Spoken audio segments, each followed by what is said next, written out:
up, I'm going to take that as we are live.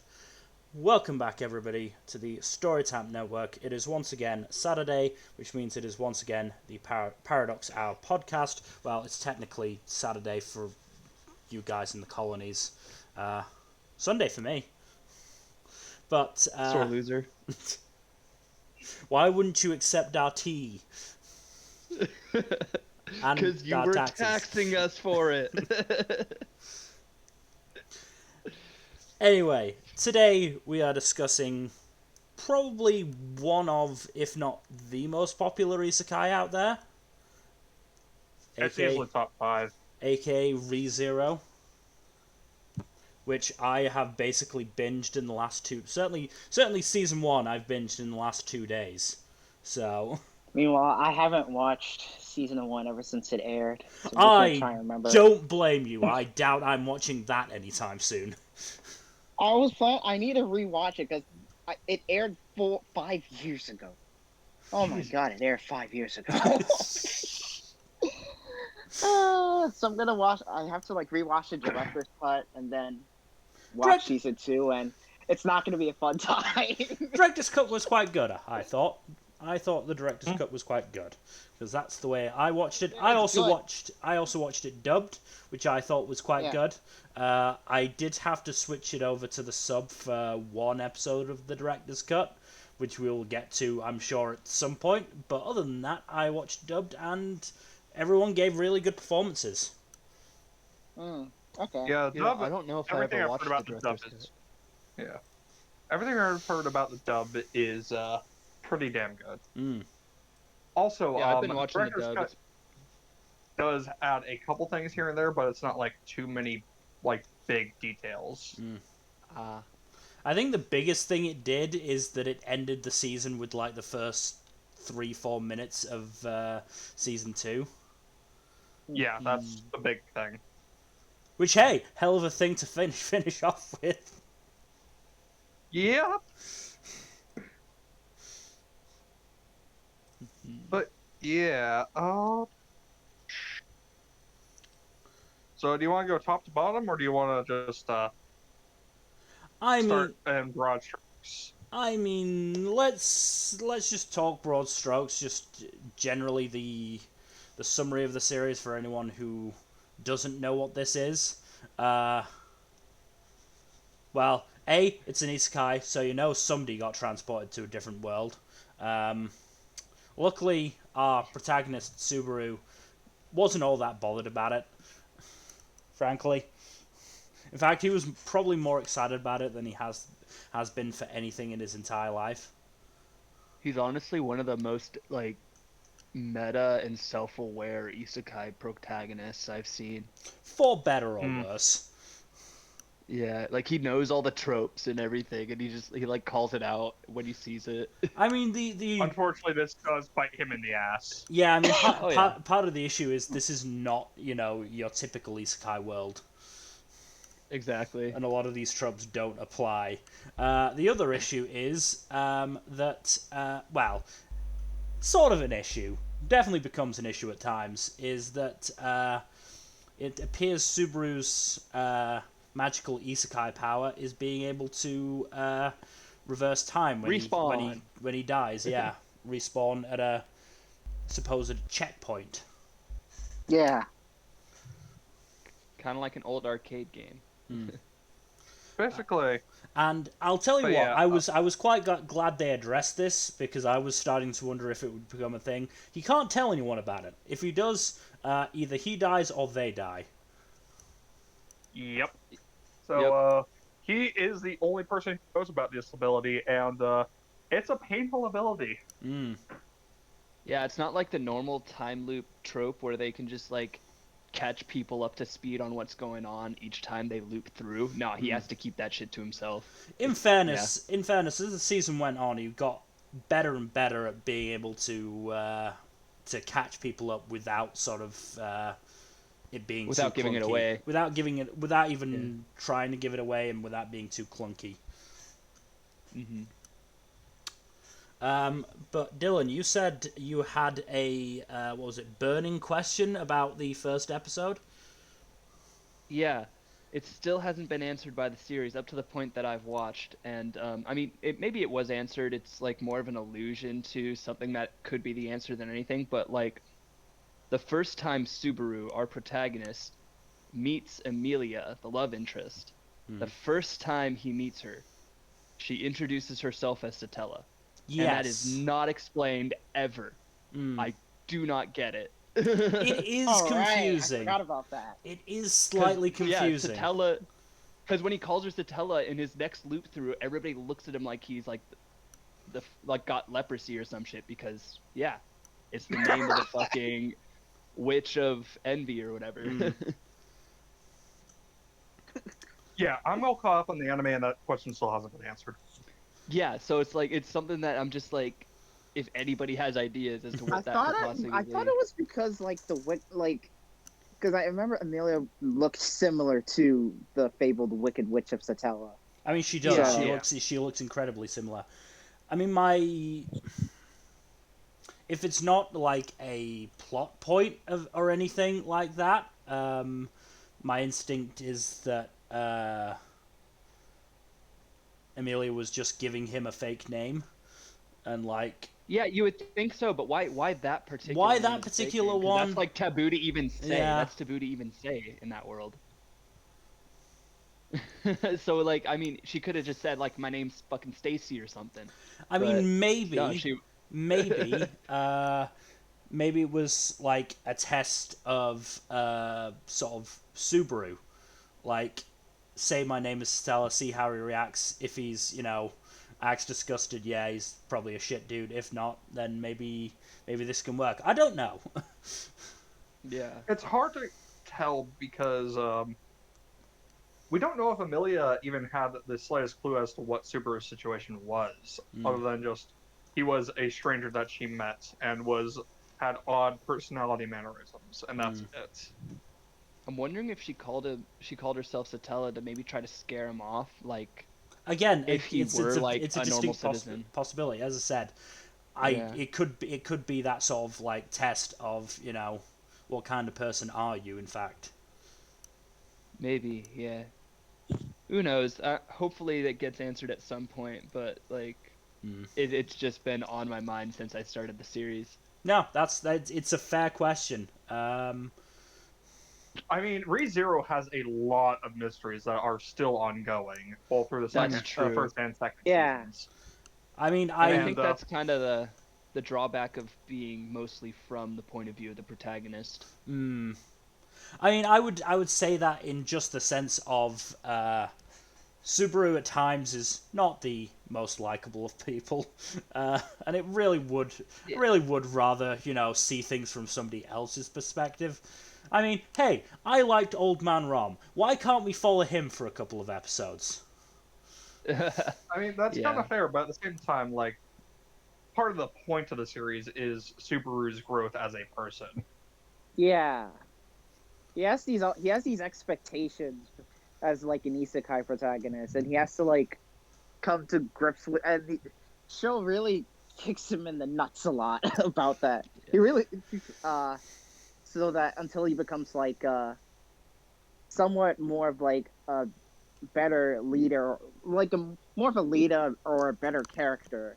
And some people he's very divisive. I mean, even before the whole I can't remember what episode it was. Even in the fucking director's cut, actually, let's see if I can remember which one it is. It's the one where he embarrasses himself in front of all those knights, right? No, I'm not talking about that one. I mean the one where he and Rem basically disagree about what kind of person he is. I think it was episode 9 of the director's cut, which would be about 18. Episode 18 of the original. Really good episode. I mean, really good episode.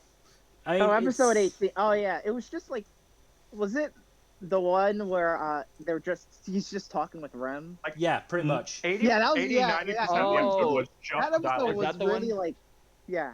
But yeah, That was even the shouting match with Rem. yeah, but even before that episode, I'd basically twigged Subaru as basically having literally no self-esteem and hating himself, and so keeping on throwing himself into the meat grinder for somebody he thought was better than him, sort of thing. Mm. Yeah, it's a big part of his character, especially early on. But at the same time, And he also had,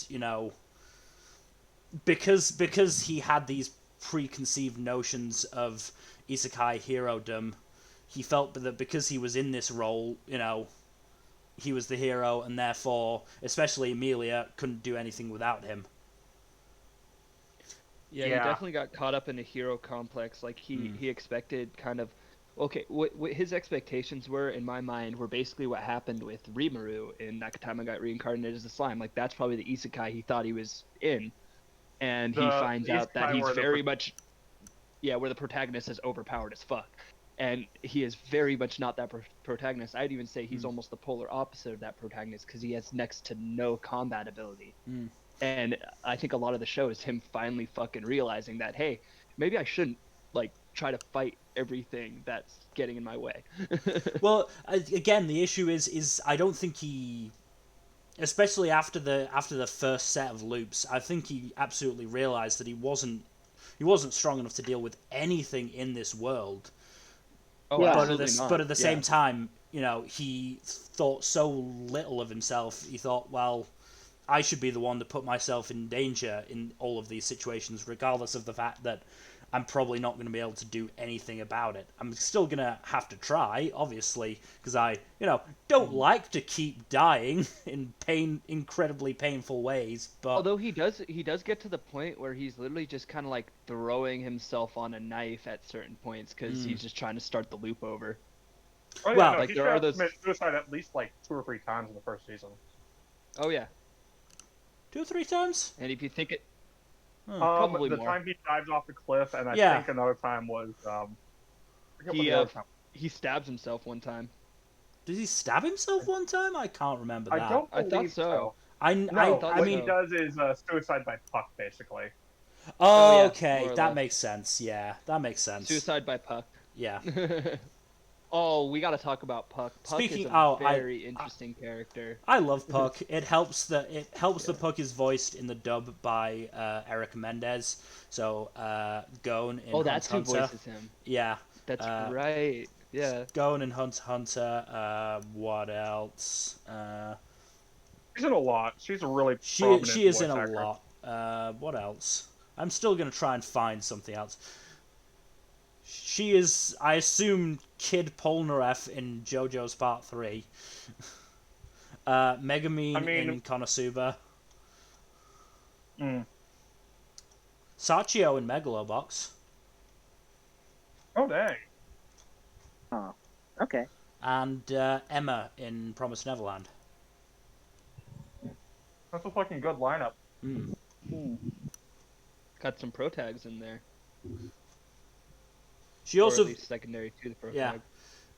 Mendez also voices Mimi later on in the season.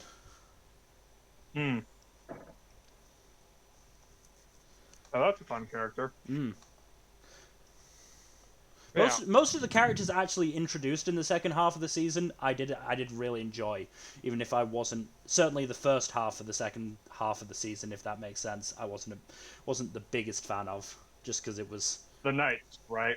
I mean, And the other contenders for the crown. The Knights, the contenders for the crown, the mercenaries, and all that stuff. Good old man Will. Yes. He's great. Old Man Will's great.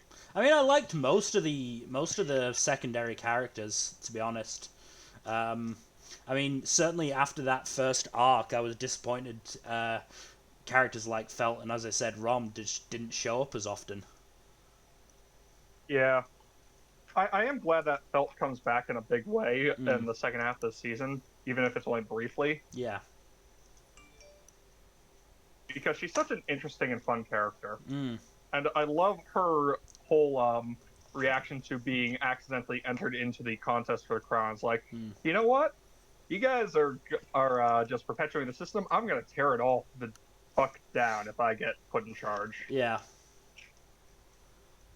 I'm totally with that too, because whatever system they got is kind of fucked up. Mm. Just from what Oh. I've seen of it, they haven't revealed a ton about the system, but it just seems like so backwards. I mean, we Yeah, still no, there's a lot of as fucked up- as of end of season 1, we still don't know exactly how the selection is going to work. Yeah. What all that we do know for certain is that that the 5 women involved are competing against one another, and that they have set retainers who are nominally assisting them in the process. I mean, I do sort of I am sort of expecting there to be a fight at least between the retainers, if not between the 5 contenders themselves. Yeah. Yeah. I mean, the And with issue how is some scary, of them like- are definitely not fighters. Mm. Yeah. I was gonna say, like, with how scary Roswell is, I don't know how many of the other ones would stand a chance. Roswell is canonically one of the strongest mages in the setting. Yeah, he's kind of terrifying. And again, shame that he only appears fairly sporadically, I would say. He gets a lot more prominent in the second There's a lot more season. in season Okay. 2, yeah. Okay. Yeah. But you know who he reminds me of a lot is we were talking about Hunter x Hunter earlier with the Hisoka? fucking guy from the... Hisoka. Yeah, Hisoka. Yeah, he looks like a clown. He does. Well, not even just the look, but also like, well, the voice in the dub is very similar, and then also The voice like, in the voice in the dub is very well done. It's actually not by Hisoka's English VA. It's done by Ray Chase. Oh yeah, no, but it's similar. No, It's it is similar definitely in- it is in definitely inflection and similar. stuff. It is definitely similar. And they're very similarly cold and calculating, and like they kind of have that same type of facade. and trollish. And Well, yet A, they and they're very trolls. are. Yeah, they look very flamboyant, but they are very menacing underneath that apparent flamboyance. Mm-hmm. Yeah, Give me. I want to see who his Japanese VA is. It's Takehito Koyasu, Dio, Yeah. as Oh, well Dio. as well as a Dio. bunch of Ah, other okay. shit. Because Takehito Koyasu is, incredibly prolific. He's in everything. He's Zeke. He's the main bad guy from Alfheim and Sword Art Online. Tsugo, Oh, yeah. nice. Oh, he is Dio. Neat. Okay. He's also in Taiwanese Who is his puppets. most famous role? Oh, okay. As we have said, he's in everything. Yeah. But he's a very good voice actor. Yeah. And, definitely does and definitely does fit with Roswell. Yeah, I always Yeah. imagine him being like having a charismatic voice or something like Mhm. that. Because Rem really likes the dude, I think, from what I Rom remember. does. Oh, Rom, yeah, Rom. Rom's the one who's more loyal to him. Rem is less Rem is loyal. best girl. Rem is Rem is best girl great. though. Rem is. Hey, do you want to talk about Rem now? Yeah, go ahead. We'll talk about both the twins, but we're gonna probably wind up talking more about Rem because she's more. Because prominent. Rem Yeah, is so I mean- interesting. Because she talk about a breakout character. Like, goddamn. I mean, He was everywhere back then. is it cruel to say that Rem deserves better than Subaru? Yes. No, it's not cruel, but I agree with you. That's what I mean by the yes. Yeah. No. At least Subaru, as he is now, Ram 100% deserves better. Yeah. What do you like? What do you guys like about Rem? I I mean, mean, extremely. She's like a really good fighter. She is very devoted and loyal to the people she chooses to follow. Yeah. The only thing I don't like about her is how hair trigger her violence can be sometimes, because she'll be just completely calm, and then all of a sudden be like, "Oh, I have to kill you now." I think that was Like, just in that- like one arc though. That was in her introductory. That arc. was in her introductory arc. I where she mean was that like that and then she intro that really intro that introductory arc was very confusing, frankly. Yeah. I do remember I was tempted to post that I'm eternally confused about what the fuck is going on right now. Oh yeah, no, and when you find out that Rem's the one that actually like offs Subaru the first couple times, I just got very scared and also very horny. I don't know why. Now mark me down as scared and horny. Aroused. Exactly Aroused, that. hot, aroused. I was No, just like, like- oh, Reb. Scary mace lady. I mean, it's Yeah, a no. really cool weapon and one that doesn't get used that often in anime. So, Yeah. I was interested by that. Hmm. I think she really blew up in popularity after her whole speech in episode 18. In which case Yeah, I'm like, no. Subaru, why the hell are you chasing after Amelia? You have Rem right here.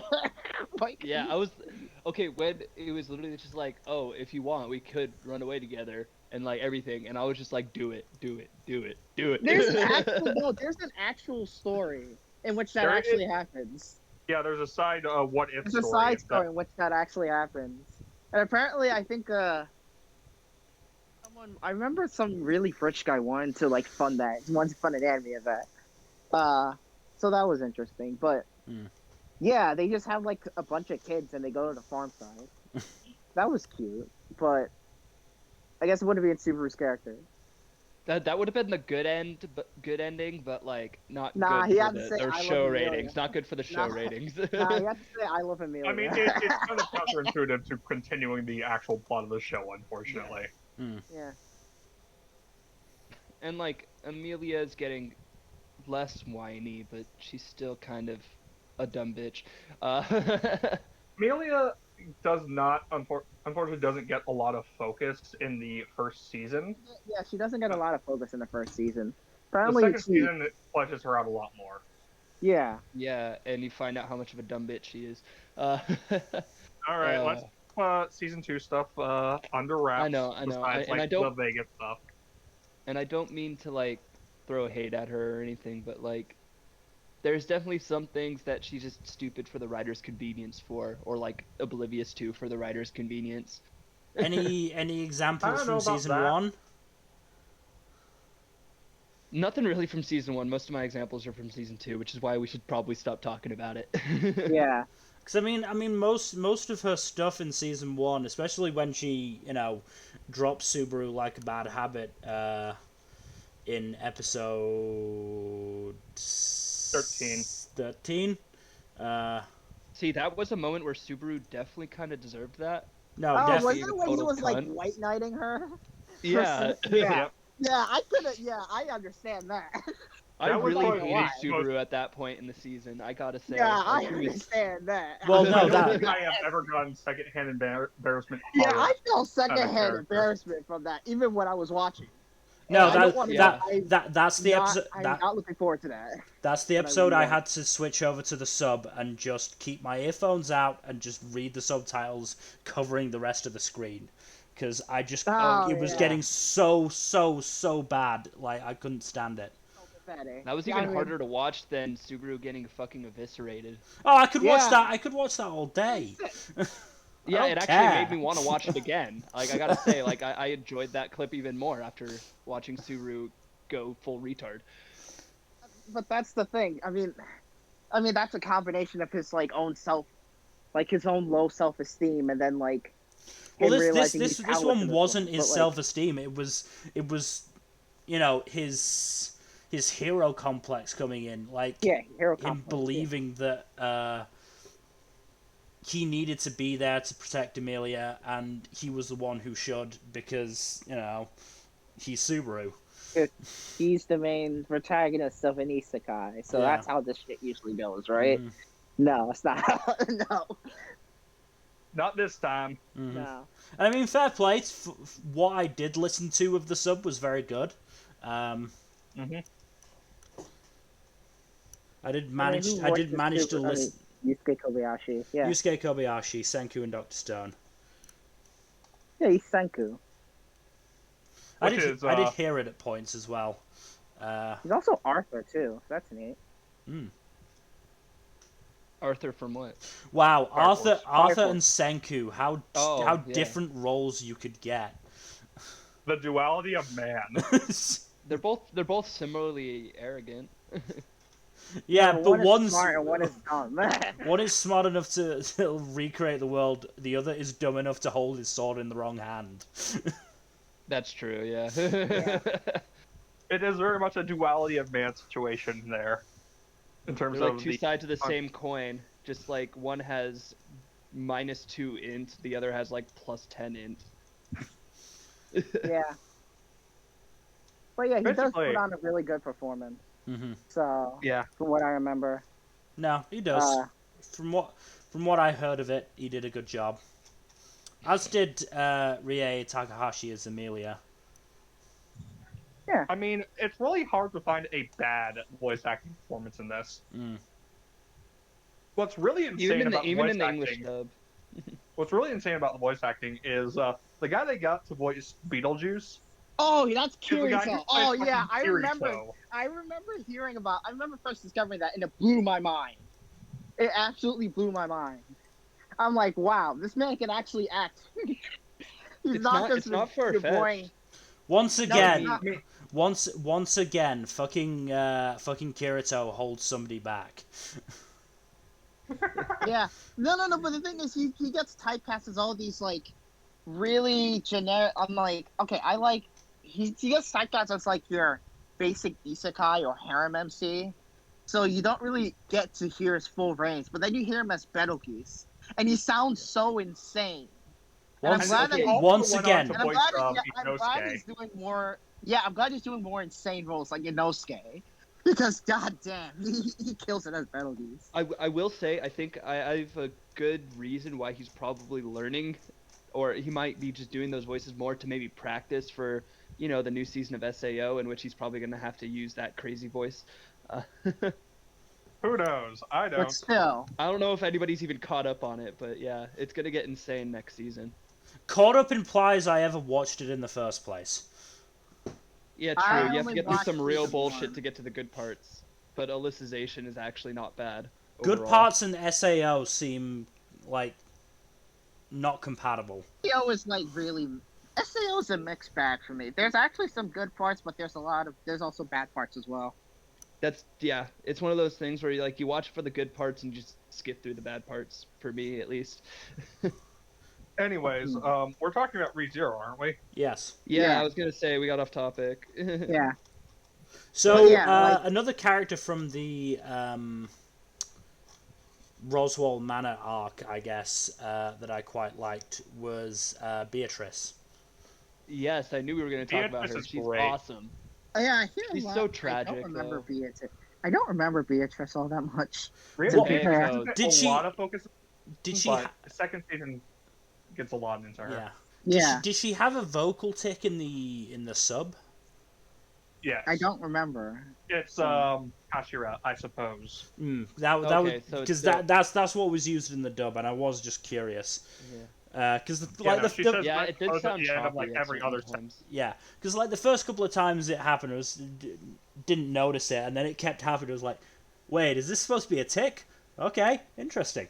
Also in the dub, voiced by Kira Buckland, who I believe is Oh, dang. 2B Oh, in neat. Nier Automata, as well as a few other, or a bunch of other anime roles. I hope she gets to wine, especially due to like other circumstances. But that's another conversation. But yeah, no, Beatrice was good, and I did love her relationship with Subaru, who consistently managed to find her hidey hole and then just treated her as like a sounding board. I'm still convinced that's part of his isekai powers. Like He what? could just open the right door. He I mean, could I just don't open the right think door it's a every I don't time. think it's a power. I don't think it's power. I think it's just an instinct of, Maybe. knowing where Yeah. it's gonna be. Yeah, I who wonder if knows? that's But it's actually just like a funny. plot point in season 2. Like 'Cause I haven't he watched that yet. like he just sees a door and goes, okay, this is the last one I would check, so she's probably here. Yeah, and then it actually does come up in season 2, but in Don't say anymore. maybe not the way you expect. I'm not going to spoil it though. It does come back up though.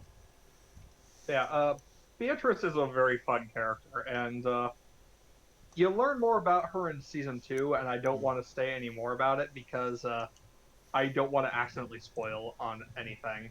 Please don't. True that. Please don't. Yeah.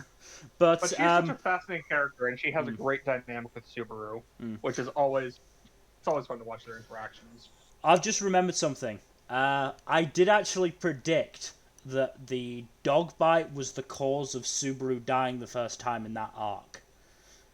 It was for the wrong reasons, because I thought he just got a disease from the dog bite, but I knew it was the dog bite.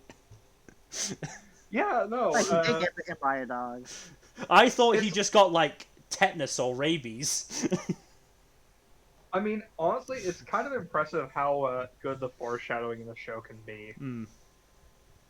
Especially, the time loop mechanic makes it really easy to do foreshadowing, Mm. but at the same time, it also makes for a fun mystery box approach to each arc, Yeah. where Subaru gets thrust into a new situation and has to figure out the way to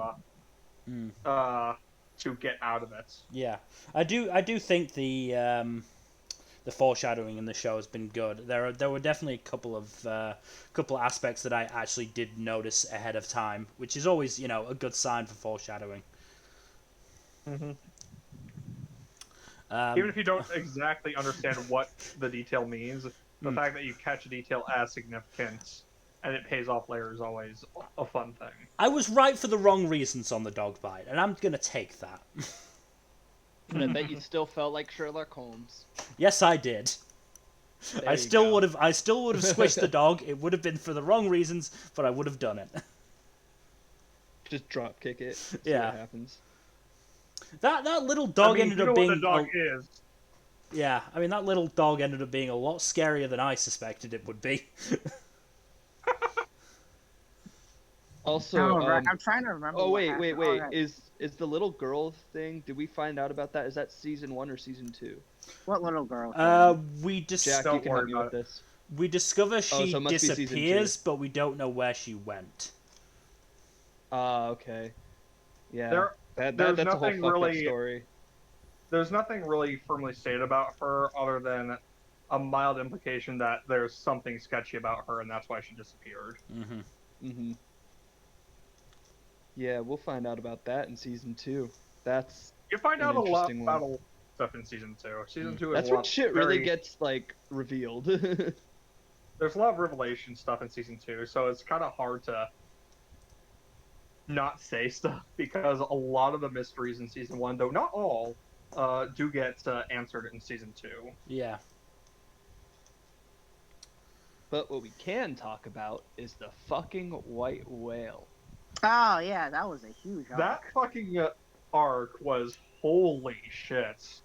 Oh yeah. Yeah. That's probably my favorite arc of the show, just the white whale stuff, just the white whale fight Yeah. in general.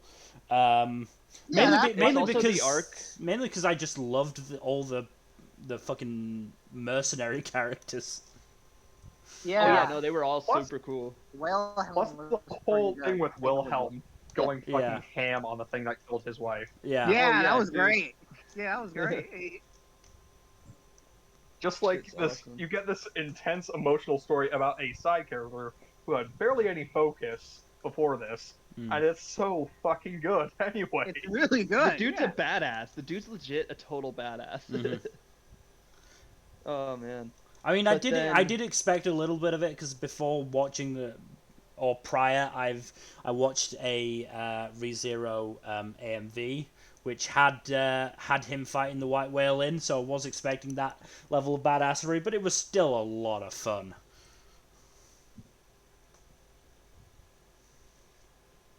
What's even I mean- greater about that arc is that's where we really like get to meet one of the most interesting characters to me in the show, which is Otto. Oh, Otto. Oh, Otto. Poor Otto Otto. is super interesting. Like, yeah, dude's been through some shit, but That fucking Yeah. white whale thing, like him first having to deal with the white whale and him just freaking the fuck out. yeah. When he leaves Subaru in the dust the first time, I'm just like, oh fuck this guy. But then like you kind of look into his character more, and it's like, oh no, he just panicked. I mean, it was a Which is fair understandable assumption. considering- It was a fair thing to do, frankly. Yeah, very Given what we very find out. reasonable. That man had, well, I don't think he'd actually known that most of the people he knew died, considering he forgot most of them. But certainly, he was being chased by a giant fucking whale, and this guy sitting next to him is saying that he's the cause for it. So, yeah, push him out. I understand. Yeah. Yeah. Also, That's the also. whole, Oh yeah, that's one of the weird things about the white whale is it emits this fog that just like fucking erases the existence and the memory of the existence of anybody who comes into contact with it. So like they were in a caravan, and they get hit by this fog, and then like carriages from the caravan start missing, and before you know it, it's only Otto and Subaru, and Otto has no idea that there was even a caravan because they all got swallowed up by the fog. Yeah. It's so wild. I didn't expect that plot device. It's kind of existentially terrifying that the white whale can just straight up erase people from existence. Yeah. That does seem a little OP. I mean, it's one of 3 beasts of disaster, as is stated. So it's one of 3 extremely overpowered monsters in the setting. And the only other one you meet in season 2 is even worse. But anyway, we won't go into that. We won't go into that. Like, I think the one you meet in season 2 though is even worse, just in my opinion. Oh yeah, no, it's horrifying. But there is, of course, just the whole white whale arc stuff is really fun because it gives you an opportunity to see Subaru try to network and make connections with other people outside of Amelia's inner circle, and it's really interesting. He has to organize. He has to lead a raid against the white whale. And all he has to negotiate with is a fucking cell phone. Yeah. Yep. I love how much he managed to leverage his cell phone though throughout the first part of the show. Like he was able to actually get a lot of use out of it, even though it was conventionally totally useless in that world. Yep.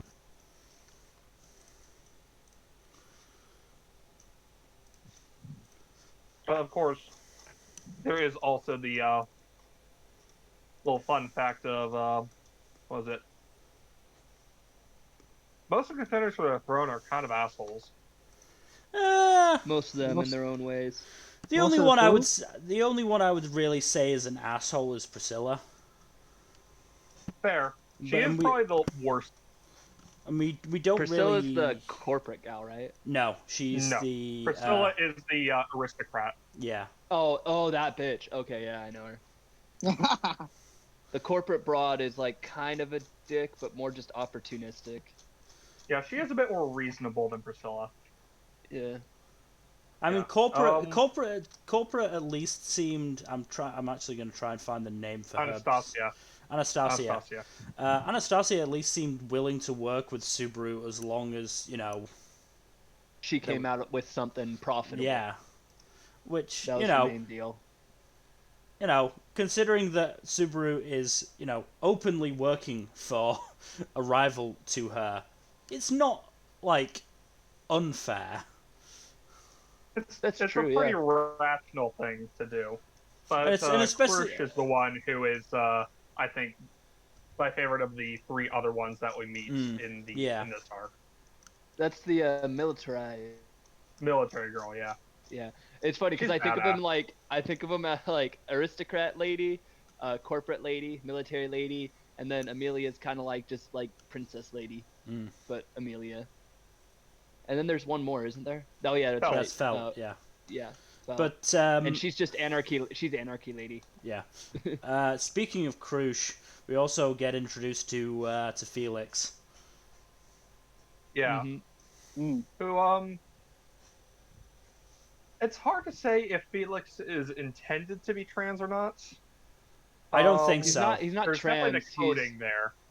He is literally either Felix is trans or just a crossdresser. He's literally a crossdresser. They address it. He says he identifies as a boy and everything. He just dresses up in women's clothing and acts feminine. Yeah, he's just a feminine guy. Hey, if that's how he does things, that's how he does things. Exactly. I don't have any judgment for it, but honestly, he's a very interesting character. He actually gets a lot more depth than I expected.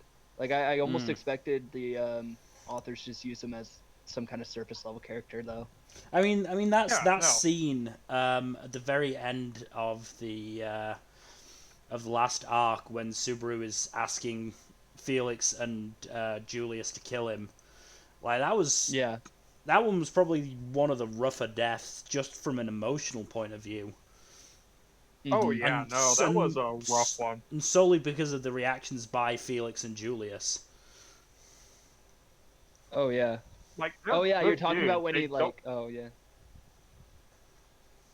they don't want to kill Subaru because they consider him a friend, but at the same Hmm. time, his body's been hijacked by Beetlejuice. So I mean, Oh yeah, that the Beetle. Yeah, the horror of Beetle of Betelgeuse is like, dang. I still remember when he hijacks Rem. for when he murders Ram brutally. Yeah, I think like she acts like a spider or some shit like that. I mean, she Uh, she managed to drag her way to Subaru, which is a lot better than I think most of us would do with a wrong neck, basically. And also yeah, a Yeah. lift too. yeah. Oh yeah, it's when he wrung her like a wet rag, right? With the Mm. fucking the invisible hand thing is so annoying to me. It's a very That was broken. I mean, yeah, it's very it's true. broken right up until the point Subaru can actually see it and is motivated to Yeah, to dodge it. At which and point then he goes all, "This cannot be. It can be seen." Mm. oh yeah, that whole thing. I mean, I'm only what? now remembering. I'm also only now remembering. Yeah, when Betelgeuse controlled Super, when Super was like, "Kill me before you takes control of me." Mm. Yeah, that was pretty. Yeah, I that was mean, pretty A lot of the Super's deaths are really brutal. Yeah, I mean there was one. it. There's one early on. Oh, I feel like yes, they're brutal, but it can be argued that at least some of them aren't sort of or don't hit as hard emotionally as they could have, just because Subaru is kind of a dick. Yeah, he is kind of a jackass early on, but at the same time, he does not deserve to die that brutally so many times. I still, yeah, I remember like one of the earlier deaths when he just gets he just gets cut across the stomach, and then like there's just this shot where it's like blood No, starts coming out, and he then it doesn't just actually spurts die off. that time. He doesn't die that time. He Yeah, survives that one. So that one's yeah. not technically a death. He might wish he died, but he didn't. Yeah, yeah. I can understand why. Jesus Christ. But if we're going back to that, that also brings up another interesting and frankly entertaining character, Reinhardt. Reinhardt is All fun. right, Reinhardt. A lot of people like him. I like Reinhardt. He was very interesting. It's just again, it just I He feels feel doesn't like like show there's up more to. much. I feel like there's a lot more Mm. to Reinhardt than I mean you find out more about it in season 2, but there's got to be something more to his story. There's like because he kind of latches on to Subaru, in a way. Well, again, this is Right. this is another one of those aspects where I wish it hadn't have focused so hard on Subaru, because I feel like there could have been, or it would have been really interesting to see what Reinhardt was doing with Felt during that first half of the season. Reinhardt is Hmm. very much the hero of another story in this series. That's how I see it. I see it like kind of Yami and Black Clover, where like he definitely has had or still has his hero story going on. Mm. But he's not the protagonist here, Yeah, and not really the exactly. focus. Yeah. I mean, I'm sure if it wasn't an isekai anime, Reinhardt would be the main character, but you know. A straight Yeah. fantasy anime series? Surely you must be joking. Yeah. Yeah, no, Reinhardt is a fascinating character because we do not see him show up much, but he is all extremely important to the setting overall, Mm. and he's very powerful, Yes. even by the time. Like the only characters who could arguably be considered stronger than him are the three Calamity Beasts and Satala. And Puck. Puck is arguable. Puck is a calamity level event basically. He's maybe not quite as strong as the Calamity level beasts, but like he's up there There's in the stuff in top season 10. 2 that does shine doubt on your hypothesis still on. I'm saying at this point. But yeah. Also, Because Calamity like you see him Beasts. end the world in season 1. The Calamity three We'll Beasts. beasts, try to. including the whale. I must have missed that. Oh right, yeah. Oh right, I yeah. must have missed that. Like he White cuts- whale is one of 3 extremely powerful beasts in the setting that has horrifying reality-bending powers. But it's the only one we see in season 1. Yeah, it's like the rule of any power in this setting is that it must cause emotional trauma as well as physical damage or something like that. I don't know. I'm gonna be honest. The fact that I was watching the dub meant that I didn't have to pay 100% attention most of the time, which was quite nice. It reminded So me. I didn't miss a couple of things. I'm just now remembering the whole like one of Subaru's death scenes where it just gets really cold and Puck grows and like destroys everything and like cuts his head off. That's what I'm telepathically. talking about. Yeah. Yeah. That's That one was brutal. because that one shows you kind of how powerful Puck really is. Like, he's a powerful spirit. I mean, and he's very capable when assisting Amelia in combat, but like that's when you really see him cut loose for the first time, I think. I think that's because Amelia died and like Puck blamed Subaru for it. I'm not exactly sure what happened. Well, There are 2 different Nah. loops where Amelia dies and Puck goes absolutely apeshit. And Yeah. one of And them what it actually is like it's their contract. It's yeah. their contract. Like Puck literally does not want the world to exist without Amelia, and if Amelia dies, he destroys the world. Like that's his thought process. Yeah. Yeah, and in one of those times when Puck goes apeshit, he actually just straight up kills Betelgeuse. Just like one-shots him. well, in that one, doesn't isn't that the first time Beetlejuice invades Subaru? No, Yeah, and it doesn't invade no. that loop. But it is the first time we see him die on the loop. Yeah. Too bad Subaru had to die too in that one. But Yeah. I honestly, I think you were onto something there. I think Beetlejuice would have possessed Subaru had he not died in that loop. He would have possessed Subaru if he probably didn't have any spare fingers in a fairly nearby area. Hmm. You say that like Puck might have not have already, killed them all. Fair. Might be that he just did not have the opportunity to infect Subaru, given that Puck killed him so fast. Yeah. Yeah, that's what I'm thinking. And that's what I'm thinking, like, Puck felt like he had to kill Subaru in that particular instance. Maybe he knew. Maybe he didn't. Maybe he just, whatever. I think he blamed yeah. death. I think he would have done it anyway, especially considering, well, 2 things. A, Amelia dead means that Subaru broke his promise to protect her, and B, Subaru was holding her corpse for quite a while. Yeah. Oh yeah, that must have been insulting. Maybe not insulting, but certainly a bad sign. Yeah. Not a great look, as they say. Very bad luck. Very, very bad luck.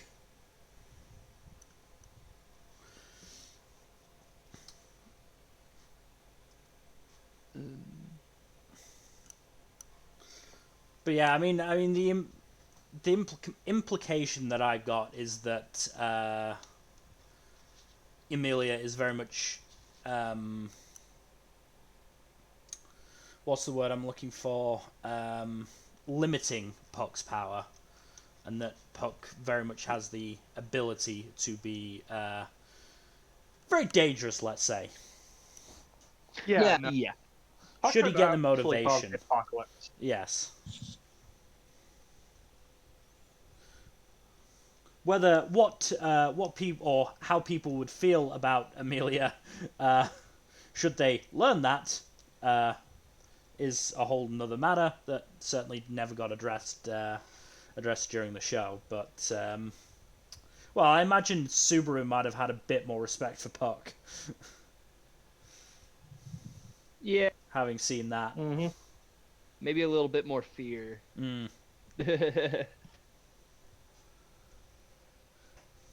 But Puck is honestly one of my favorite side characters. Hmm. I gotta say, like he's Again, super interesting. he shows up a lot, obviously, in the early part of the season, and a little bit at the end, and then sort of in the middle, he doesn't show up that often. Yeah, he kind of Mhm. disappears for pieces of time. It seems like Well, he's to very much recharge tied his to power. Amelia, and Mhm. with Amelia gone for a good chunk of the season, Mm. there's no reason for Puck to be there as well. Yeah. That's true. Then there's also the little thing with Puck and Beatrice that they like to hang Mm. out with each other. Well, there's like more revealed about that later, but it's kind of cute that they always like hang out with each other. Mm. It is pretty cute, yeah. What's also cute and very terrifying is the Pearl Baton siblings. So which Mm. ones? Uh, Tivi, Mimi, and Hetero. The generals Oh, for the oh yeah, them yeah. little werebeast things. Mm. Oh, those Werebeast. things. Yeah. Those guys are terrifying. Yeah. No, like we're just going back to the white whale stuff too. I mean, I do as I mean, I want to mention Well, the them. white whale is. Uh, Yeah. I want to mention them, and I also want to mention Ricardo, Oh yeah. Yeah. because he was great, and especially with his fucking team ups with Wilhelm, Yeah. fucking went batter up and just swung for the fences and blasted Wilhelm onto the whale again, which was pretty great. Yeah. That whole fight, that action sequence was honestly the best fight in the anime so far, including what I've seen in season 2. Like the fight against the white whale overall. Mm. Just had some of the greatest animation so far. No, Yeah, it's just really good. yeah. In terms of the animation, I mean, it definitely wasn't bad. I think it was slightly limited in places to allow it to really go ham in others. Yeah, exactly. Certainly, But I mean, like when Rem is tearing through the Ma beasts. I feel like the animation is very good in those moments. Well, whenever Rem is really tearing stuff apart, I That's feel true. is really good. And I yeah, do like the way that Rem's fighting style is animated because it's like they find a way to make it graceful but also equally brutal. yeah, very much so. And again, it is the or it's that's how sort of they use the Mason chain. Like Rem herself is very graceful in her movements, but she's swinging around this giant spiked ball that is tearing people in half, and it makes for a very good combination. It's a nice juxtaposition of grace and brutality. Yeah. Maybe that's part of the reason I really like Rem is because of like it's more than just the character. It's the way they animate her movements and her fighting style and everything. Just everything about her is. I feel like there's been a lot of thought put into that. Yeah. Mm-hmm. Yeah. And I mean, it does seem clear that at least somebody along the way latched onto her, because as the season goes by and as the story goes by, more and more attention gets put on her rather than well, for example, Ram, who again is another one of those who sort of bows out for portions, which I do think is a shame. Yeah. Rem gets fairly important, mainly because like she essentially just becomes Subaru's support character and really like helps him out even in his darkest moments. Like episode 18. Again, episode 18 is is like a big example of that. Yeah. I mean, again, it reads like somewhere between the introduction of the twins and then later portions of the story, the author of the light novel noticed just how popular Rem was and started putting her in more stuff. I'm not exactly sure if that was the case because, like, I mean, the light novels were web novels that came out before the anime. I feel like Rem only blew up in popularity when the anime came out.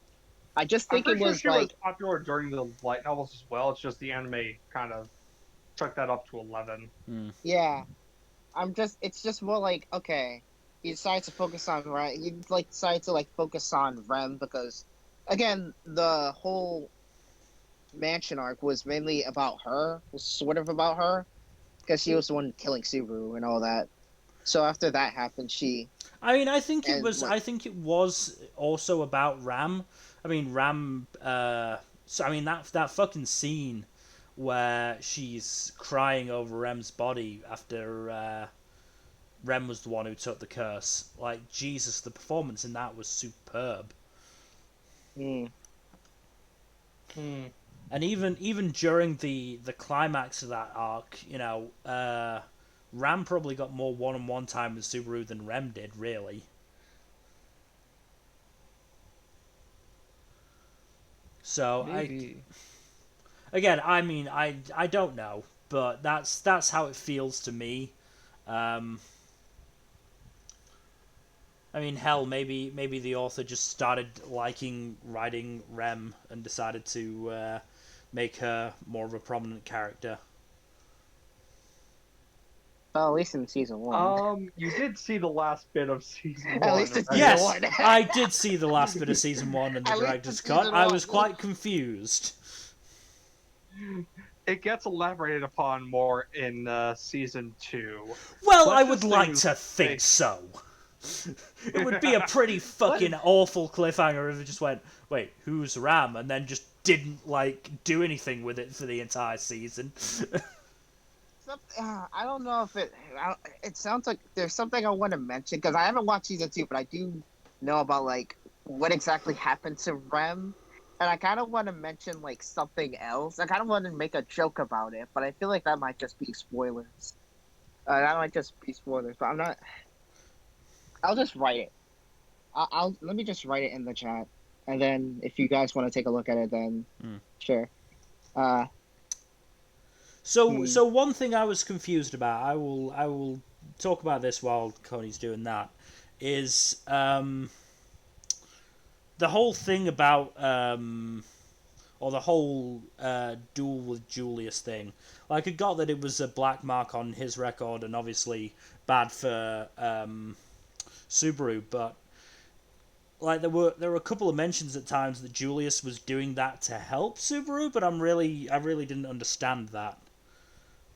So basically, it was one of those. I'm going to be cruel to teach him a very important lesson that he needs to learn. Otherwise, if I was nice in this situation, he would not learn this lesson, and he would suffer a lot more for it later on. That kind of thing. What was the lesson? Just that Subaru is weak? Not just that he also does not understand the rules of the world that he's in, and claiming he does can lead to bad shit like that. Yeah. Can lead to severe negative consequences if he doesn't understand what he's doing. Yeah. Okay. I made the comment. I won't look at it because that would probably be dumb of me. So one of you two look at it and see if I can look at it. God fucking damn it, Coney! I am going to fly over to where you live and beat you. Can I look at it? Yeah, I don't get the reference. It's spoilers. Okay. It's spoilers. I don't get the reference, so. Okay, what I will mention then is this is something that I think that I got anyway. But again, I liked was Wilhelm basically saying that Subaru stopped wanting to get stronger once Subaru. I think he sort of relies or sort of thinks he can rely on Return by Death. That was the impression that I got.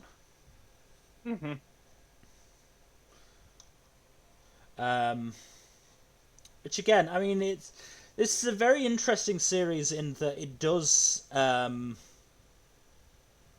it does avoid sort of the show, like the too often telling stuff rather than showing pothole that especially a lot of isekai fall into. I mean, that was a big problem in the early portions of Slime, that it just did not know how to do fucking show don't tell. But it's something that ReZero seemed fairly decent about. Yeah.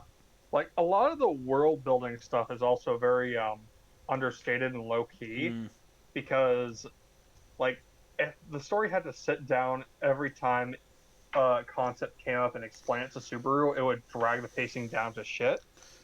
So instead of having it out in the background and giving us an idea of what's going on without, like, going into detail, kind of helps us get a sense of what the world is like.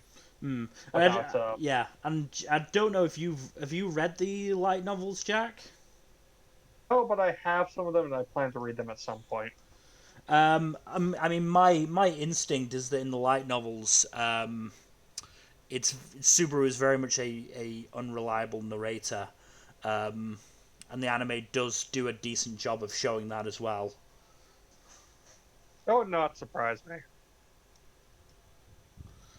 I mean, just for how much the show focuses on him as a protagonist, I do feel like there has to be an element of that in the narrative, I feel. It would not surprise me. And especially at the same time, like, I mean, especially when he's going through his like major funk after episode 7 in the director's cut, episode 13, 14, whatever it is. I feel like in the light novels that's going to be a lot of Subaru trying to fucking justify everything.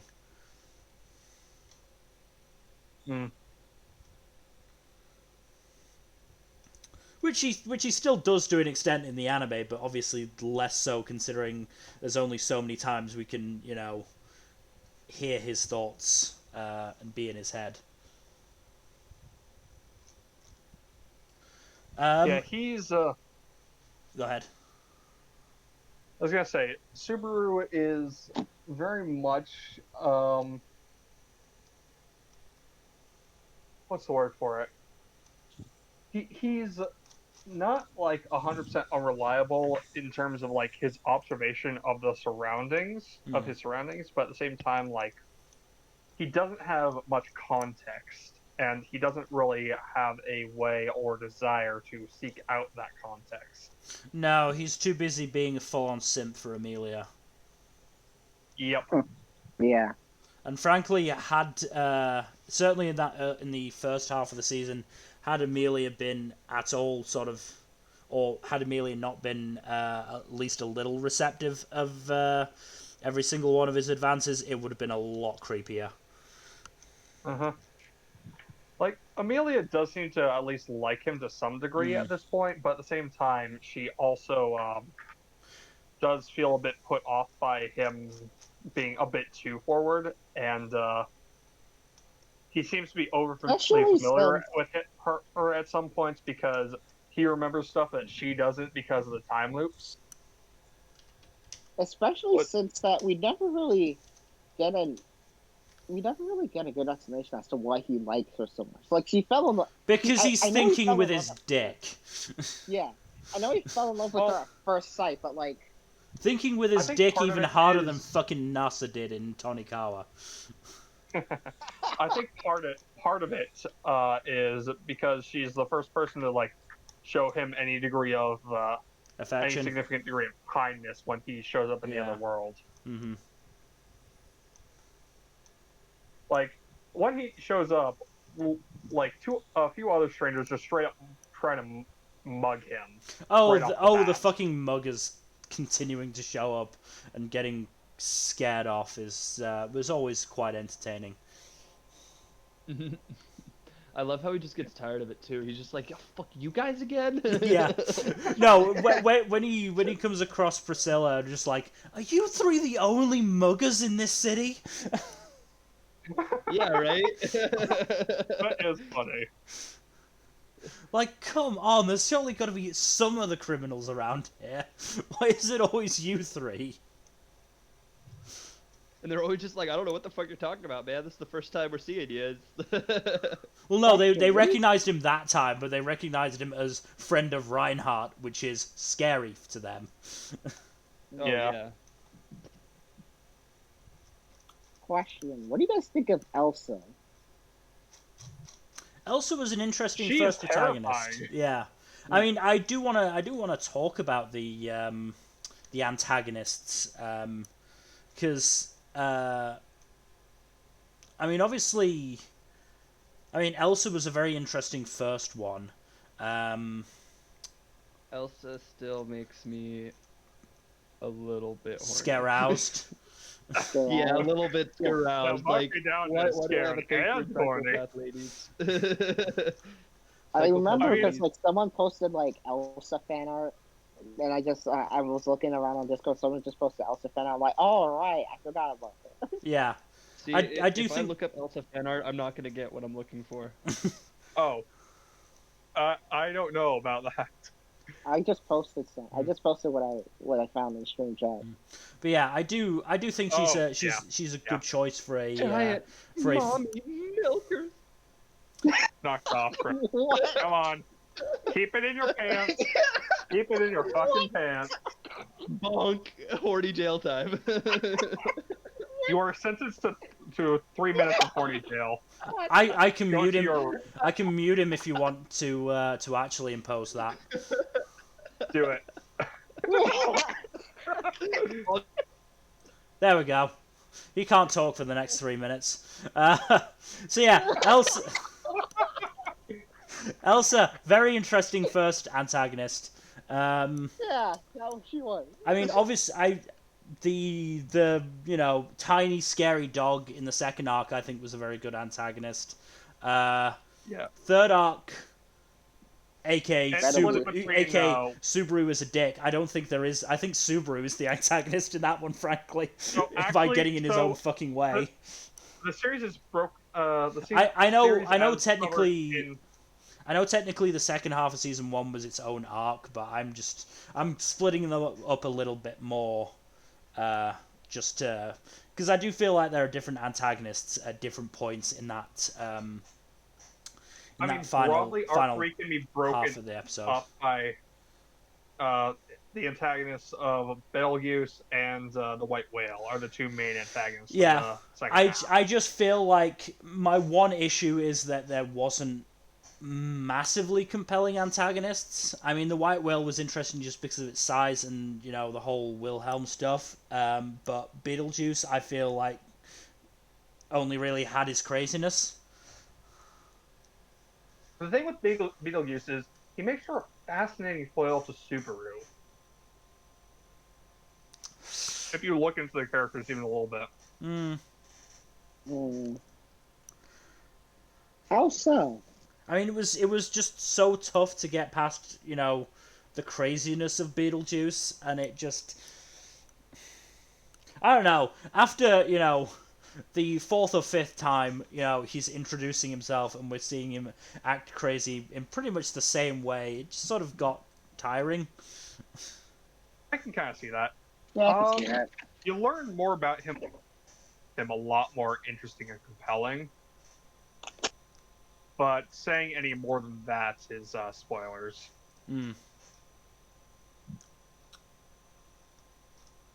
as said, Regardless, I do have a sort of, I wouldn't say high bar for antagonists, but I do like them to at least be sort of more nuanced than I felt Beetlejuice was. I can see that. At the same time, though, he does make terrifying now and again. I mean, unfortunately, it sort of doesn't. It didn't help the fact that I know it's got a season 2, and I know certainly the core cast of characters survive. So there was never, whenever characters like Rem died, I was never sort of that worried that it would stick. I always, as soon as somebody like Rem or Ram died, like I was just like, Okay, so Subaru's gonna die sometime in the near future. Good to know. Get to expect Yeah, I that can one. kinda, 3 I minutes can is see that. 3 minutes is up. Yeah. Welcome back, Dylan has Dylan. now been released from Corny jail. My brain trembles. Don't make us bonk again. No, Well, no, that that's was a what reference Betelgeuse to always Beetlejuice. says, though. I That's what know. Yeah. Betelgeuse always says. Yeah, I was just trying to be relevant and coming right back into the topic. You know? Mm-hmm. But yeah, I just feel like, especially considering the rest of the antagonists, weren't the most nuanced either. I mean, let's be real. There was no nuance to the dog. It was just an evil beast. And Yeah. Elsa. Same with the White Whale. I mean, yeah, White Whale Also as just well. a beast. White Whale worked because it was just so sort of terrifying, and the fight with it was certainly a lot better version of finding a giant beast than, say, reincarnated as a slime gave us. I'm still not over that fucking bullshit fight. What Where Rimuru fight? just Well, eats him, or what? No, Charybdis. Charybdis. Charybdopolis. Where, Oh, that So- was a some- bit of a something yeah, that was could some Deus Ex finally Machina. fucking challenge Rimuru, and then Milim one shots it, pretty much wasting the entire build up of the arc. Yep. Literally no point to the entire build up if Milim could just one shot it. Well, maybe the entire point was to build it up that much just to show how powerful Milim was. No, Yeah, we already maybe. knew by that point how powerful Milim was, because she could fucking, like, I'm fairly sure it was said in her introduction arc that she could murder Rimuru pretty fucking easily if she'd actually tried. Mm-hmm. Anyways, we're getting off topic. All right, We are going getting back. off topic. We're going back to ReZero. Yeah, the White Whale was. It was just a pretty good fight all in general. Just seeing like everything come together, just seeing like all the planning come together, and then just them giving it their all just to try and take down one of the beasts. Yeah, and of course the MVP of the fight, the ground dragon. I can't remember what its name is. Patrash. Patrash, yeah. Oh yeah. MVP. Patrash is the best. MVP kept Subaru and Rem alive. I'm glad. Probably is. I'm glad she managed to survive. I think it's a she. Yeah, she. Patrash is his G. Yeah, I'm glad she managed to survive the bomb. That was great. Mm-hmm.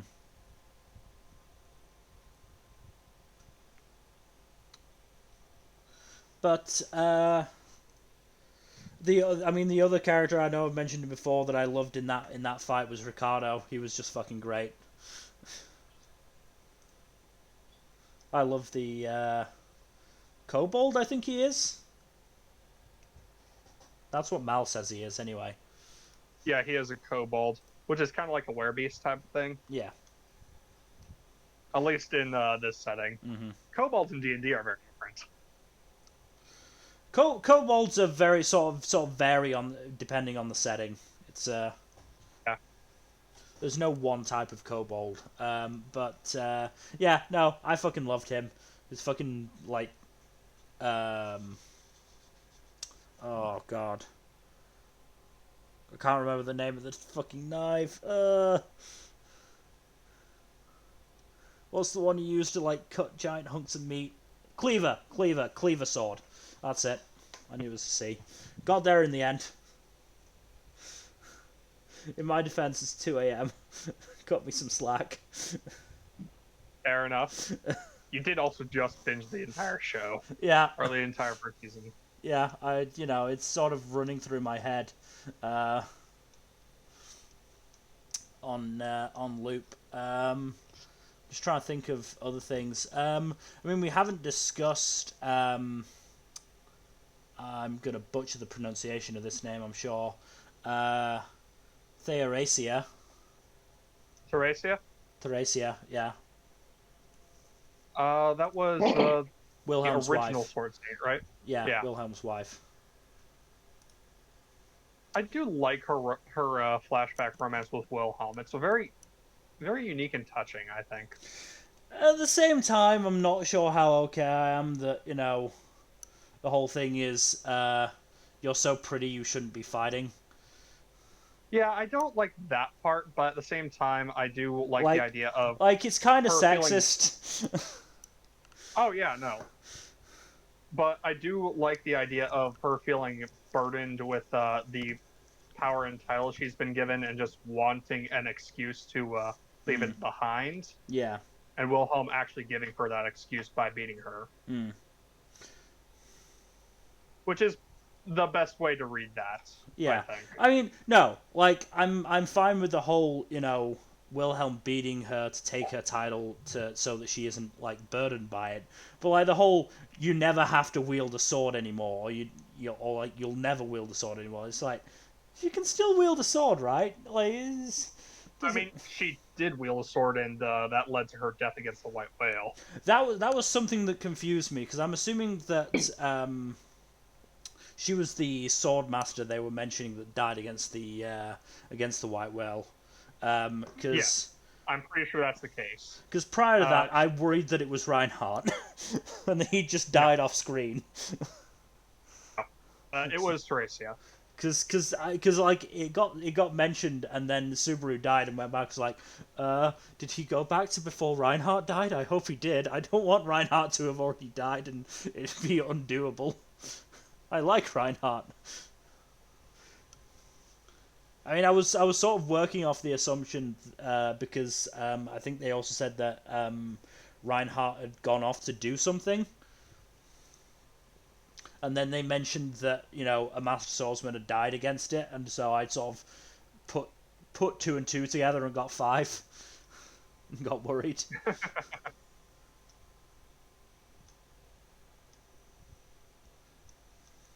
Yeah, I can see that. Mm-hmm.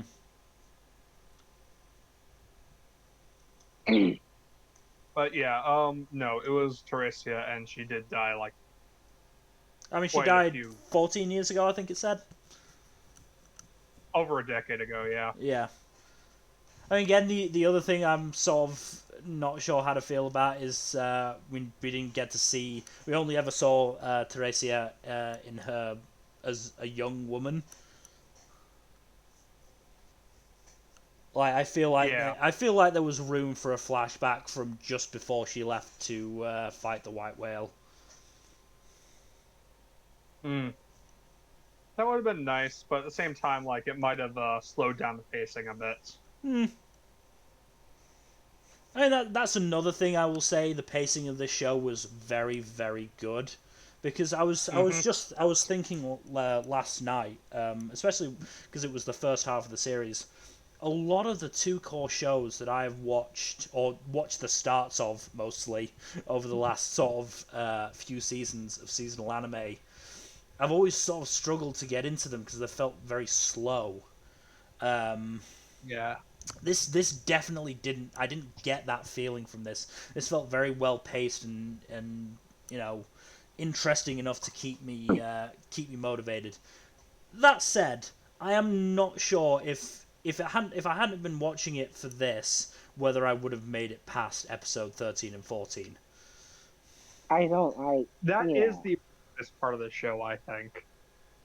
Just because of the sheer secondhand embarrassment caused by Subaru's actions. I don't even remember how I got through that. To be like honest. I can 100% like see if I'd just been watching that on my own and not, you know, for this, I can 100% see myself putting it down, saying, okay, I'll come back to it later, and then just never getting back to it. Imagine watching this weekly, though. Like, that would have been...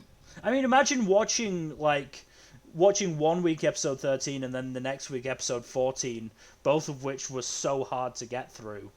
At least I got through it in 1 episode, basically, in one 50-minute go. Yeah, that's like 2 weeks. Like you watch episode 13 and go, okay, you know, maybe that was just a bad week. Maybe it'll get better next week. And then episode 14, it doesn't get better. And it's like, oh, is this what this arc is going to be? I mean, that arc was very much reminiscent to me Kaladin's early story in Stormlight Archives of just really uncomfortable person at their lowest. Yeah. Again, it's why I'm not. If I do, I mean, I think I actually skipped through quite a bit of the fight with Julius just because I was like, I don't want to see this. I know what's going to happen. Subaru's going to get his ass handed to him because he's a fucking idiot who doesn't know how to sword fight. He's facing a guy who has literally stuck a hand behind his back. He's got no chance. Yeah. The one thing I'm not sure about is Subaru's development in the second half of the season, in the latter half of the second half of the season. Like it jumped quite a bit, I feel. I mean, a big part of that is due to his big dialogue with Rem. I know it just like that. I completely understand that the sort of motivation that speech is supposed to have, but it just feels quick, I suppose. Like one conversation sort of fixes his issues. Oh, far from it, It bro. does not fix his issues. Far from it. Fixes his issues for the rest of the season, which is close enough. Really only for a couple episodes, let's be honest. When you get to season 2, you will see what we mean. I mean, I don't think there's any fixing the issues that he develops from dying so often in such painful ways. Yeah, he's definitely got. Dude has straight up PTSD. I mean, how different would it be if he just kept dying in his sleep? Probably pretty different. Bit different, yeah. But yeah, as I said, that was the only thing that sort of got me going into that arc. Not to mention, it kind of felt weird that like he basically got told how to solve the issue of getting support, and then he died, and then once he came back, he was just like, no, I give up. Like, he had been given the answer, and clearly he knew it, because once he and Rem had their talk, he went and did it. So it just felt like maybe he shouldn't have gotten that information that death. It should have been, like, another one up along sort of thing. I don't know. I think it's just him being just so depressed by his continued failures that he doesn't think himself capable of it until Rem. I mean, the other thing he can. Yeah, the other thing, and this is just occurred to me, which is a little bit of a consequence of me binging in the last 2 days. I generally do need to take some time to think about a series, especially one like ReZero. But the other thing could be that that was obviously the death that he realized that not only could he not tell anyone, but if he did, they would be the ones to die rather than himself. Mm-hmm. So that could definitely have contributed to that overall depression of after that death. That would not be surprising, honestly. And again, while this show has done a very good job of show don't tell, sometimes you might need to tell a little bit. Fair. Part of the thing is that Subaru does not know a lot, and we are getting most of the content of the show directly from his perspective. So if he doesn't know something happening... this is a Subaru thing. We don't get the reasons why he becomes so defeated after that particular death, and that is why I'm having to hypothesize that it might be because he realizes he absolutely cannot tell anyone about Return by Death. Either that, or maybe it's like isn't that particular death that he gets really depressed after? That's the one where he gets kind of played for a fool by Anastasia, right? Yeah, it's after he gets playful for Anastasia. He goes back to the mansion, tells Amelia about his power, and Amelia dies, and then everything goes to shit. Well, again, Yeah. the other thing about that thing with Anastasia is that she does basically tell him, you know, how to get the support. She obviously doesn't Yeah. think that he's going to be able to use it because she doesn't know about Return by Death. But surely you would, But you would forget imagine that- in the back of his mind he would be thinking, well, if I do end up coming back, that's surely got to be an option, right? I can. Well, yeah, in the and back of his mind, especially maybe, but in the and I front of his mind. and I especially now know, you know, I have more information about the people involved, and I know to an extent, you know, certainly what Anastasia wants. I mean, I'm pretty sure that particular death just wound up breaking him badly enough that he did not feel the motivation to go forward. Mm-hmm. Yeah. Like he really hit rock bottom in that one, and like I see what you mean, but he definitely was not thinking logically at that time. I mean, yes, you know, it's easy for me to, you know, sit here and say this stuff and think this stuff, but again, it's just felt like a little issue for me. It wasn't enough to, you know, ruin anything by any stretch, and the you know, conversation he had with Rem was still very good and very touching. Even if that was exactly the first time I'm thinking, Rem, you can do so much better than Subaru. Jesus Christ, you could do so much better, please. Reinhardt is still out there, and I think he's available. He's a good dude. I'm pretty sure That'd be Reinhardt gets heavily shipped with Felt at this point. Mm. Probably that whole dynamic. They do have a fun dynamic between the two of them.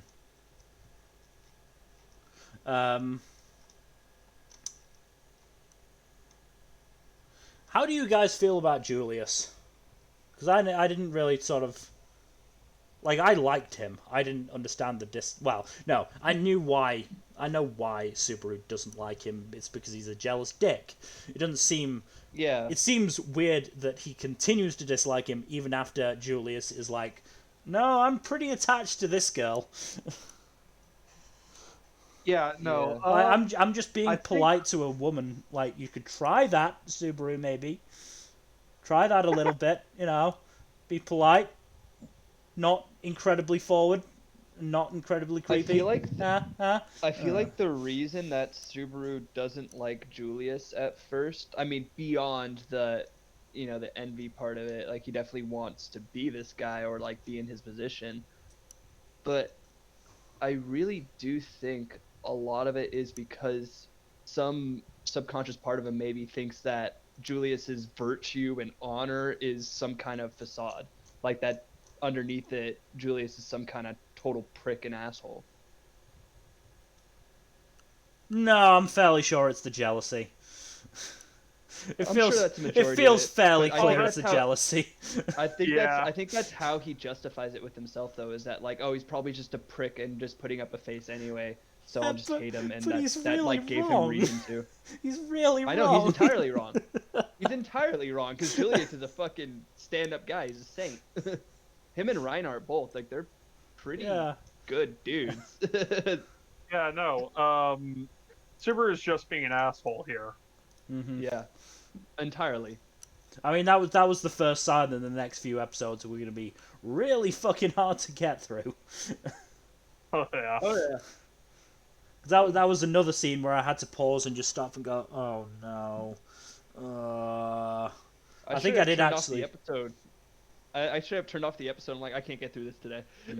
No, I think I did actually skip through that scene with a couple of 5-second skips just to get through it, just because it was really bad. I just hate like romance jealousy. It's just never a fun trope.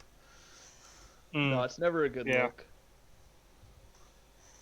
Someone always looks like an asshole afterwards, and it's usually the person that gets jealous. It's almost always the person who gets jealous. I mean, Yeah. I still remember watching fucking, what was it, Wise Man's Grandchild, and the MC getting jealous in that one, and I'm just thinking, oh, way to take an already sort of iffy show and make it just that much worse. Having the fucking main character get so jealous about this, about such like innocuous stuff as well. That's the issue. It's always about the most innocuous stuff possible. Yeah. Hmm. Yeah. But changing subjects. But everything's overblown. I mean, yeah. But changing subjects. A character that I really liked, really chill character, and I'm interested to see more about him, was Aldebaran, the Oh, man, the which attendant for Priscilla, the guy with the helmet. Yeah, he's interesting. That's right. Like- yeah. Like, I mean, There's not a lot- something more to he was just a generally really chill dude. Yeah. He's a very Even though interesting Priscilla's character kind of a because psycho.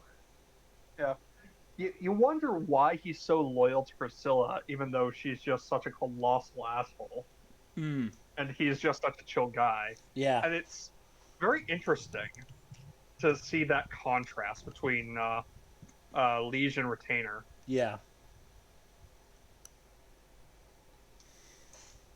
Yeah, no, like Al is a real fun character, and I do like his contrast with Subaru, being like this calm, capable, quiet guy Mm. who is loyal to an utter bitch, versus this loud, very incompetent guy who has a bit of a jackass streak, who is loyal to a calm, quiet sweetheart.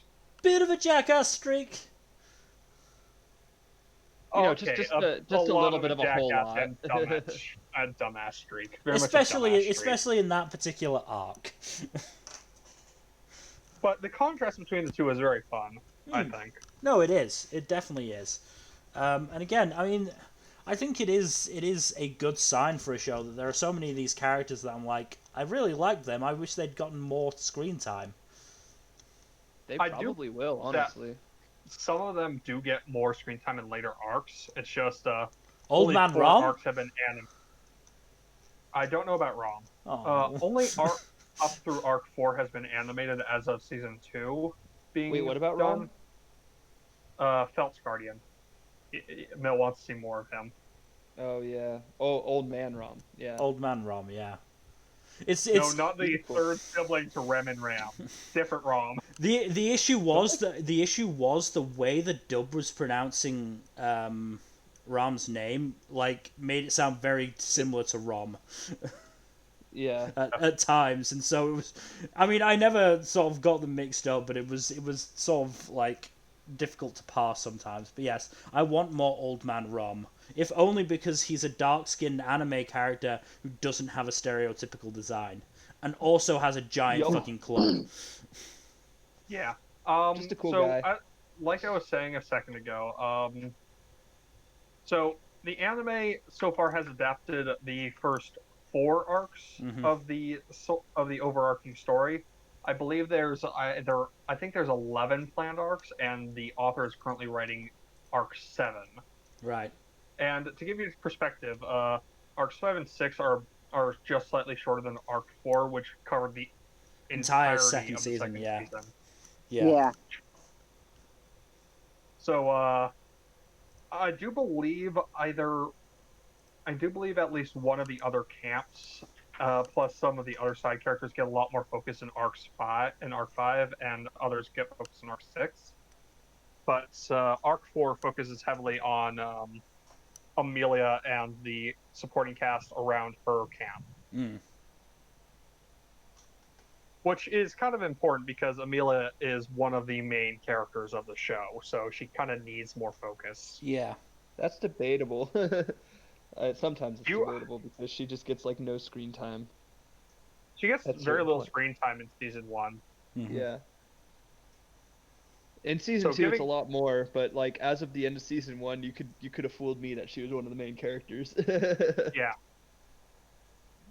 But yeah, no, yeah, that's the thing. Like in season 1, you'd almost think that Rem is the main heroine of the story and not Amelia. Mm. Yeah, they Yeah. really build up Rem to be like almost the love interest. Like arc 3 is very, very Rem focused compared to the first two arcs. Yeah. It's because Rem is the best girl. Not entirely wrong. And I again, wanna which give her all which the is head which pats. is why I don't want to ship her with Subaru, because she deserves better. Oh, of course. Yeah. I just want to pat her head and tell her everything's gonna be okay.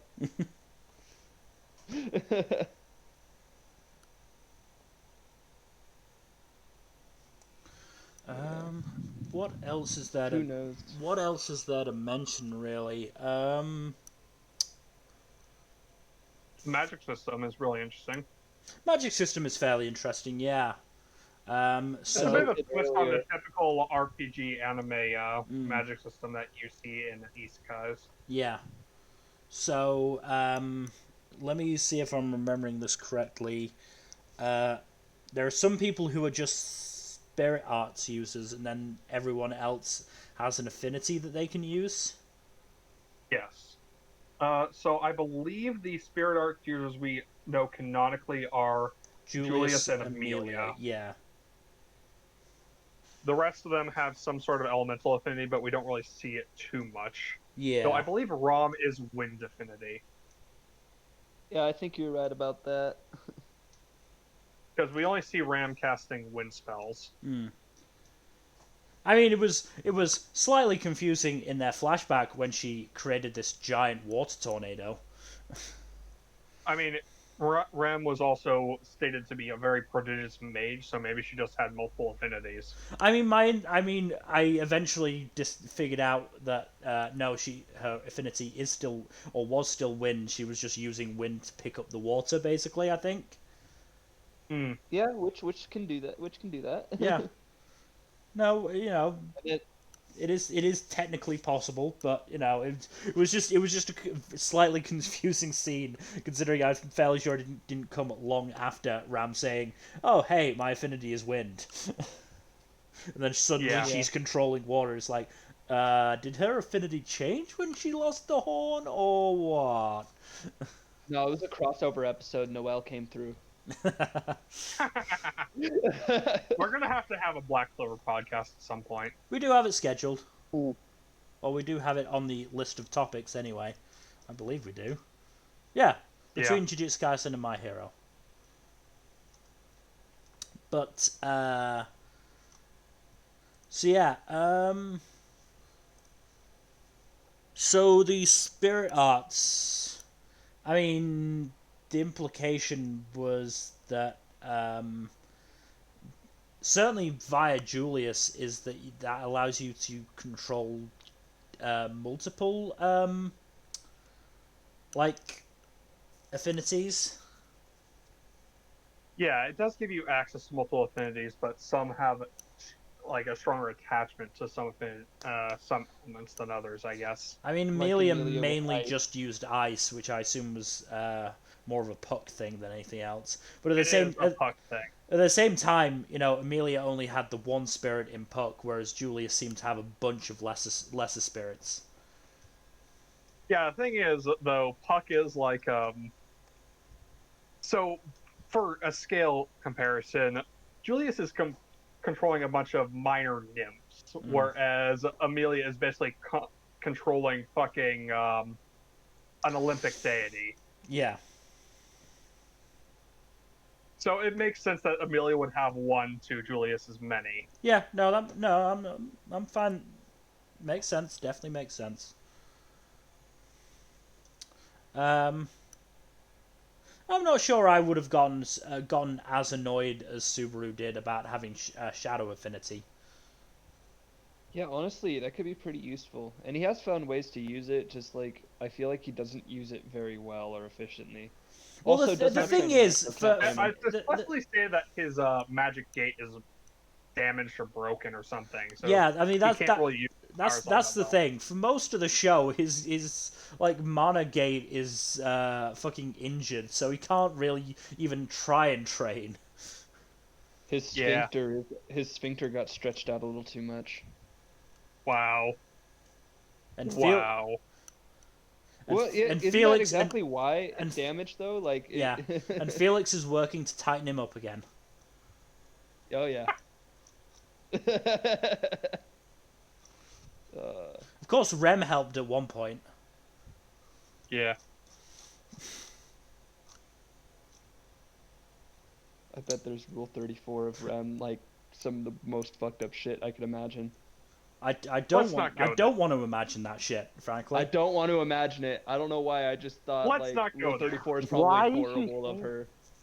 Why would you bring that No, up? it's probably horrible, like scarring shit. Let's not go there. Let's not go Yeah. there. So what else is there? I mean, I was quite confused about how when like Subaru was, or when they were trying to defeat Beetlejuice, knowing that he could invade Subaru, like Subaru was the one to take him on, and then stayed in the vicinity. Well, was this before or after the loop in which he got possessed? After. No, I understand what the plan was eventually. It just seemed weird at the start. Like, Yeah, no.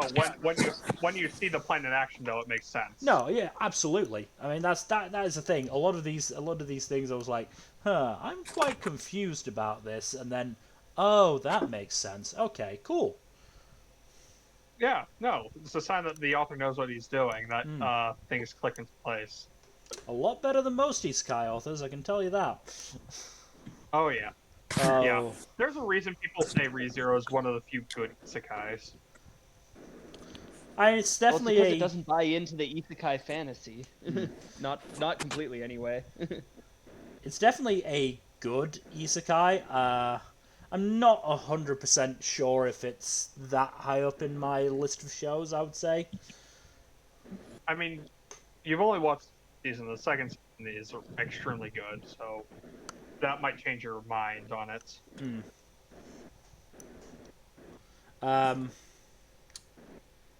Yeah, I mean, as I said, if I hadn't been watching it for this, still not 100% sure whether I would have even gotten through season 1. So that's always going to sort of bring it down overall, but it definitely brought it back with the white whale fight.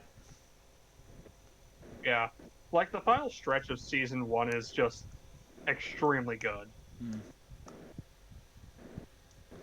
I mean, Like, I think the Beetlejuice stuff could have been better. As I said, I just would have preferred a slightly more nuanced villain than super crazy cultist. fair, I suppose. Who sort of... I mean, yes, he did still sort of stay... what's the word I'm looking for? Intimidating, but at the same time, it sort of felt like it was just with new MacGuffins. Like, the first time Subaru encountered him, he was scary because of the unseen hands, which, you know, obviously was what took out Rem. Then once we realized that Subaru could see that, and they became sort of less concerning, I would say, because he was fairly capable of dodging them.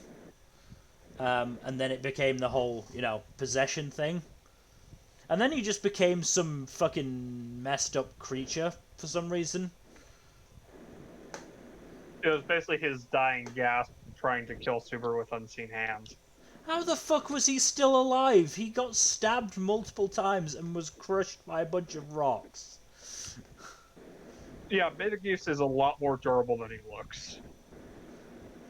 Like, I don't know how he survived that.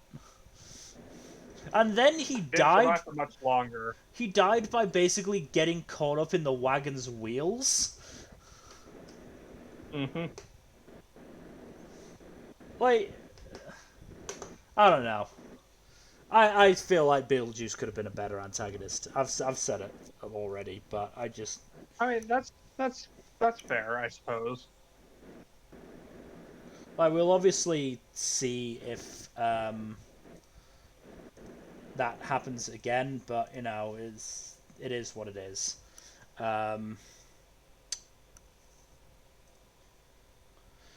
trying to think if there's really anything else to say about season 1. The music. Haven't talked about the music at all. Music was good. Music was quite good. I did quite like it. I did quite like the OP and EDs as well. Mm-hmm. They're really good. Because hey, I also like that one track that plays whenever the Curse of Satilla activates on whenever whenever Satilla gets brought up, really, or whenever Subaru's power gets triggered. yeah. That track is just so creepy. Yeah. No, it was definitely a good track. I also obviously had the plus side of getting the OP and ED every episode because of the director's cut, so that was quite nice. Yeah, I was gonna Whereas say, if I'm I looking like at the OP&E yeah. when they show up. Yeah, I mean, I'm just looking at Mal, and it's saying the first one showed up in episodes 2, 4, 6, 8, and 10. And then the second one, episodes 14, 17, 19, 20, and 23. You think this is bad? Wait till you get to season 2. Oh no, I've I've already heard. It shows up in like 3 episodes. I mean, let's have a look at how often that one. Episodes 2, 5, and 8 in the first half of the season, and in the second half of the season, episodes 6 and 8. Yeah. Jesus. At that point, it feels slightly pointless to even pay for the song and to animate the OP. They need all the time they can get. It feels like you might as well have just not bothered with it, frankly. I mean, the second season, like, the majority of the episodes were like a full-on 29 to 30 minutes long. Again, I've very much heard of that, but as I said, again, it just I understand why they did it. It just seems like a waste to have animated 2 OPs and then used them about 5 times over 20-something episodes.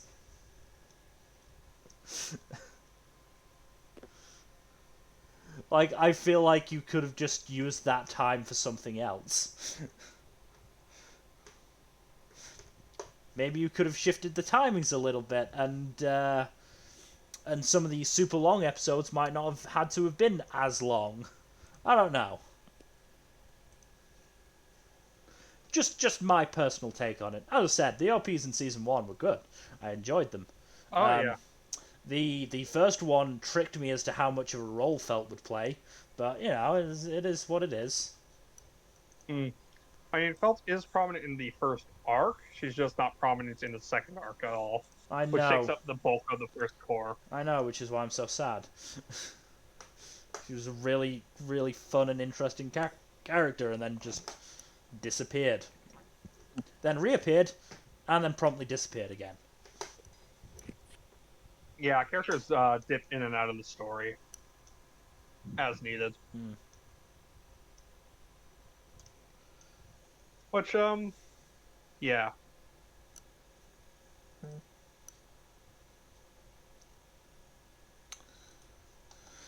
Still, like, this cast overall is very strong in this series.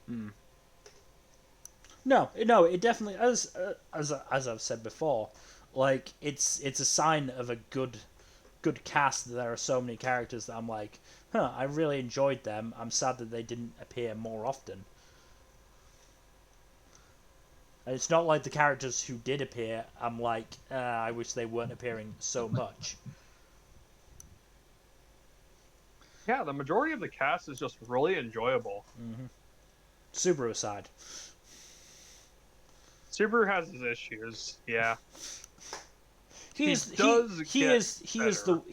one that I could probably do with less of. Unfortunately, he is the protagonist. He is the protagonist, though. So. Fooey. Why can't you make, I don't know, fucking... Why can't you make Otto the protagonist, huh? Make Otto the protagonist. That would be fun. That could be fun. Or Old Man Rom. Make Old Man Rom the protagonist. Just fucking swinging his huge ass club around.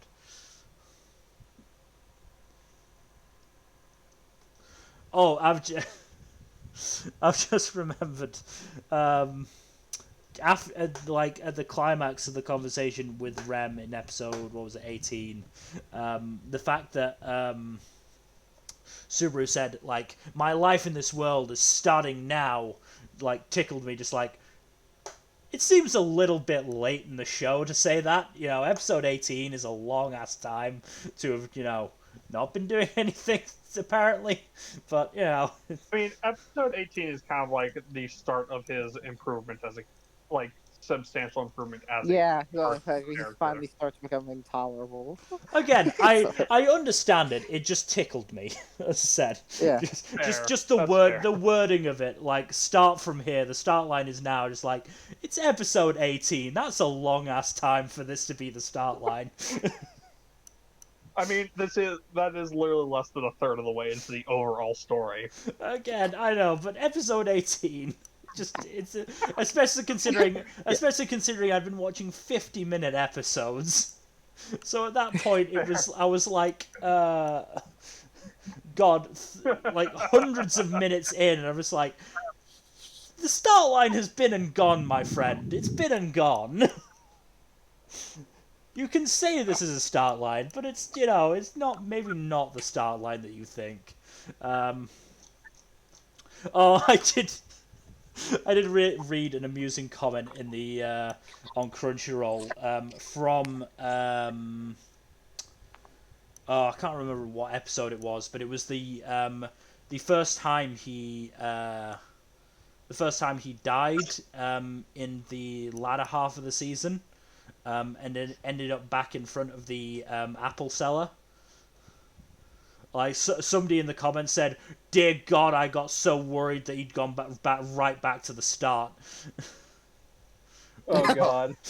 Yeah. Gone right back to the fucking God. apple seller and just had to do it all again. Oh God, that would have been so fucking rough. That was rough. I almost would. If that had actually happened, I might have actually laughed at how. Oh my God, that's so bad. Oh no. It would be like if you just like made all this progress and then forgot to say. Yeah. Truly, this is the Dark Souls of anime. But also because, like, the way he got through all the rest of them, there was so much luck involved. Yeah. Like, You're not wrong. Like, the only reason he got past Elsa was because Reinhardt happened to hear him yelling for a guard. The only reason he got past the mansion was because Roswald got there just in time to save him from being nommed on. yeah. He was very lucky on the times he survived his loops, Yeah. and unfortunately, there were a lot of times when he was not lucky at all. Mm. Remember, like, right at the end of the season when Rem's, like, you know, erased from existence and stuff, and he tries to kill himself to go back to before then, and he ends up looping back, No, like, you know. no, No, that's season don't. 2. That would be season 2. Are you sure? Yes, It is I season just 2. watched it, buddy. It is- I just watched it, dude. It ended on who was Ram. I could have Nope, sworn season that was 2 the end premiere. of season 1. Season That 2 was the premiere. end of season 1. Season No, 2 no, no, premiere. no. The very end of season. Oh, are you talking about Who Is Rem? The very end, Yeah. the very No, the end of the very season end 1 of director's season- cut. no, No, remember. I literally watched it 2 hours ago. The very end of season 1 in the director's cut is Amelia going, "Who's Rem?" Yeah. No. I was also gonna say the very I did it when I watched it. The very end of the show is Amelia about to say those words. She doesn't say them in the original version, but she's about to say them, and then the No, show that just last ends scene there. just isn't in the isn't in isn't the in regular. the first. Yeah, that's Yeah. that's No, that's yeah, that's probably yeah, the that's what I'm biggest. saying. That's the biggest change the director's cut made. Yeah. One Yeah. of the other No, changes no, and is I remember that because like Cruz Run became like a huge meme because everyone was expecting it to happen, but then it doesn't happen. So the like Well, everyone it just already knew. did happen when the white whale erased her in one of the loops. yeah Okay. the other or one of the other changes the director's cut made is when Rem murders Subaru the first time. Apparently in the director's cut you can see his eyeball as he's Ooh. dying. Oof. So fun, fun deaths, very fun deaths. Fun stuff. Yeah, no. Subaru dies in a wide variety of ways throughout the show. As said, like most of them would hit harder if he was a more likable person. Yeah, season 2 develops him a lot as a character, and as a result, his deaths in season 2 are a lot harder to watch. Oh yeah. I mean, there is one Yeah. that I do know about already that I can only assume I'm going to laugh at because of references. Oh yes, I know exactly what you're talking about. You know exactly what fucking like line It's a line. hard reference. You know exactly what kind of lines from a certain movie I'm going to be saying as well. Yes, I do know exactly which line. I haven't heard of the references, but it'll be interesting. Very easy reference Mhm. to infer if you know what he's talking about. Yeah. But yeah, no. Super's deaths can get rough to watch, as can the deaths of the supporting cast, just because of how brutal they can be. Yeah. But again, as said, you know, if they're high enough in the supporting cast, it does get to the point where it's like, that's not going to stick. There's no way that sticks. Fair. At the same time, though, you can see a lot of them put through a lot of psychological suffering Yes. and come out on the other side. No, I do absolutely understand and empathize about the mental pressure it puts on Subaru. And I do think it's a very interesting way of, or I'm glad they did it that way, because like so many shows that do that, you know, go the whole angst route. Yeah. So it is nice to be able to, or nice to have a show that doesn't go that route and that sort of portrays it more realistically. Because hey, dying that often and dying that brutally is gonna be pretty fucking traumatic. Yep. Yeah. He's essentially dying like 3 times every other day, Mhm. more or less. Though I do think it's I interesting. think he dies at least 2 times per arc. I do think Yeah. it's interesting that it's only been, I think, about 35, 40 days in universe since he arrived. Yeah, I think it's been like a month or two. I know there was definitely a skip of about a month between the end of the mansion arc and the start of the selection arc. Yeah. Mhm. But otherwise, like all the other arcs were in sort of the course of, well, the first arc was over the course of a single day, and then the mansion arc was over a course of I think 4 or 5 days, and then the selection arc I think was about a week or two. I think more likely a week-ish. Somewhere in that ball. Yeah. So yeah, so about 40 days. Mm-hmm. 40 days for 26 episodes. Admittedly, doing most of those days over again. But yeah,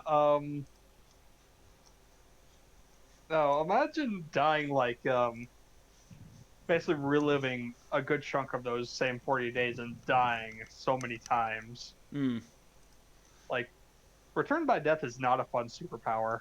No, I'm trying to sort of count up the how many times he did die in these in this first season. So he died 3 times, 4 times in the first arc. Yeah, Elsa kills him twice, and the thugs kill him once. I don't know if he dies any other times. I think it is 3. And then he Yeah. dies, I think, 4 I think times. he dies 4 times in the second arc. Yeah. So that's 7. And then in the second half of the season, he dies like 5 times. Let's see. Because the White Whale kills him. Betelgeuse kills him. Puck kills him twice. And he commits suicide by Julius. Mm. So it's at least 5 times. Julius and Felix. Yeah. Isn't that arc also? Oh no, I forget if it's the second or third arc where he jumps off the cliff. Second arc. Second arc is when he commits suicide by cliff jumping. Mm. So that would make it 6, right? No. So he kills himself, and then in the second arc he also gets killed by Rem, I think twice. Rem twice, yeah. Once by the And curse, the curse and then kills him suicide. at The suicide the 4th time. So that is 4. So that's 7 there. I'm trying to think. First 5 in the second.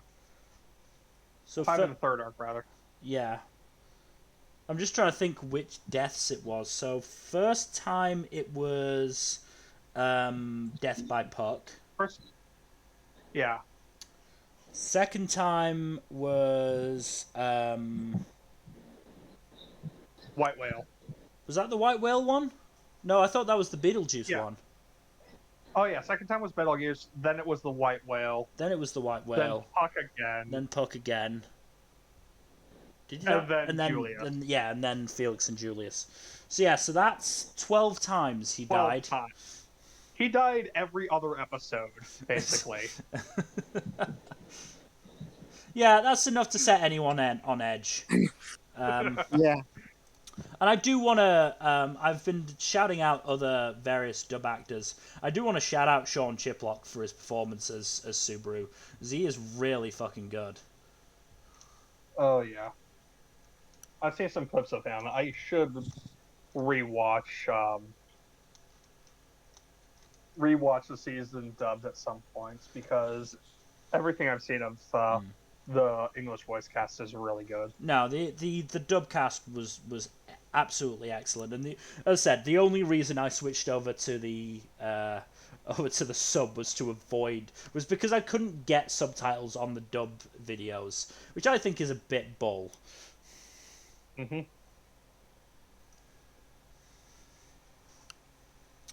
And we've hit 2 hours now, so unless anyone else has got anything left to say about season 1, I'm not going to go straight into season 2, as I was telling you before the stream started. I've got, see, how many shows? 1, 2, 3, 4, 5, 6, 7 other shows to get through first. And If you don't mind, you can post a list in the chats so we can take a look. in our Discord chat. Yeah. Okay. Copy. Paste. But yeah, This is No, my ReZero- entire catch up list, but you'll see ReZero in the middle there. no, yeah, that's not too far down. Hmm. Of fucking course, we're rewatching Run with the Wind. It's a good show. It's a really fucking good show, and I was gonna, and if it wasn't, if it wasn't for this, I was gonna watch it first on my catch up list. Fair I enough. will say Fire Force Season 2 is very underwhelming, so don't expect too much out of it. I'm like halfway There's through. some good bits. I'm halfway through it already, and I am a little annoyed that the first opening for season 2 blue-balled me. It made me think I was gonna get an actual fight between Benimaru, Joker, and Captain what's his face Burns. That's it. Burns. Thank you, Burns. Like that was gonna be. I was so hyped. I was so hyped for that fight, and then it didn't fucking happen. Wait, that doesn't happen. Oh, that sucks. Yeah. That's really Yeah. good. Yeah, it's so fucking cool, and it doesn't happen. So yeah, I'm actually. So my favorite scene in that show is still Benimaru like going bass drop on the on that fucking infernal. I mean, my favorite moment is still anytime Arthur is a fucking idiot. Oh, I love Arthur. oh, and I'm talking Marky. in terms of badass. Yeah, and Marky. No, my favorite moment in terms of badass is Marky fucking destroying that misogynist Yeah, Oh, that in was the too, tunnels. Like, holy Ugh. fuck. Maki is great, and she does get a spotlight moment in season 2 that is really cool. Oh, I that's really nice. She like gets a Maki. couple. But yeah, But, yes. before ReZero season 2, ReZero's- before ReZero season 2, I've got Margie, which is pretty fucking long. So, I Magi is a great show, though. You'll like it. It's really fun. like everything Yeah. I've seen Oh, from it you're says that I watching- should like it. IG2? That's pretty decently long. Yeah. I Mhm. think if you're gonna watch Magi, you should watch the Adventures of Sinbad first. Well, I don't think so. I'll do some research before I do it, but It's like the prequel to it, but it came out after Magi was already an established anime. It's kind of just like the background of one of the OP characters, or the OP character, I could say. well, the one thing I'm Yeah. sad about is the Margie anime doesn't finish the story, if I remember correctly. I don't think it Correct. does. They no. don't- It Not does even about close. like half to 2/3 of the manga. Yeah. They announced I remember when they announced Orient because that's from the same author as Magi, and then when Orient was announced, they were like, Magi season 3 was trending. Yeah, people want to see the anime finish the adaptation. But Mhm. anyways, that's it for our talk about ReZero for the day. Tune in tomorrow for us to play some more and hopefully not watch me get utterly butchered by an ancient white dragon. Who's only the strength of an adult white dragon, so I'm sure you'll be fine. Yeah, sure. Tuesday, I believe Mill is going to be hopping back in on Mass Effect With Fuzzy. with Fuzzy. We are partway through Pharos. Oh, fun. And Thursday, we are probably going to do another gaming stream. Not sure what it'll be yet, but we will probably let you know before it happens. Yeah, well, Probably. we'll figure something out, and then next Saturday is our long-awaited roast of Harry Potter. Wait, really? Yeah, I'm gonna spend. Am I able to get in on that, or is there too many people that are going to be on that Nope. stream? Nope, you are gonna have to be audience only for that one. I'm Yeah. okay with that. I'm sure I'm not going to say anything that someone else won't already say. We have because so many people have expressed interest in it. We've basically had to say, look, if you wanna hear us like shit on Harry Potter for 2 hours, you're gonna have to be in the audience. It's gonna have to be main I cast do like only. that it's one thing that most of us agree on, that Harry Potter's kind of a shit show. Yeah. Mhm. I don't think there's going to be anyone going, excuse me, I mean, I don't think this was bad. I mean, I'm going to try to be as, even-handed as I can be, but Harry Potter's kind of shit, so there's going to be a lot of bad stuff. Don't forget to. Oh, sorry. Go ahead. I don't think anyone was going to say anything. Oh, no, Coney was. Coney was saying something. Oh, I muted Coney because his sound was coming through badly. That's good. Let me just get my headphones on. Give me a minute. I said J.K. Rowling makes it hard. That's Oh, yeah. The true. one thing I'm going to do is, other than mention her turfery at the start of the stream, I'm going to try and not make it a personal Rowling thing. I'm going to try and focus on the series as much as possible. Yeah. Make sure Fair. to talk about the fact that the story would have ended so much quicker and cleaner if any character had a gun. No, I If absolutely you will. just gave if you gave Hagrid a gun, all the problems would have been solved. Well, we know that Hagrid doesn't spend his money on guns. He spends it on his feet on his feet pics. That's How true. many I how s- many people are doing the roast of J.K. of it is Harry main Potter? it is main cast only, so it's going to be me, Jack, and Fuzzy. Honestly, I am not going to contribute as much to the conversation as Mill and Fuzzy are. I'm writing a But script. I'm gonna write a fucking script for this. Probably share that. So I'm gonna probably share that stream when it comes out because I know. Because I'm probably just gonna ask around about Harry Potter and then be like, just see what people think about it. Let me ask right now, actually.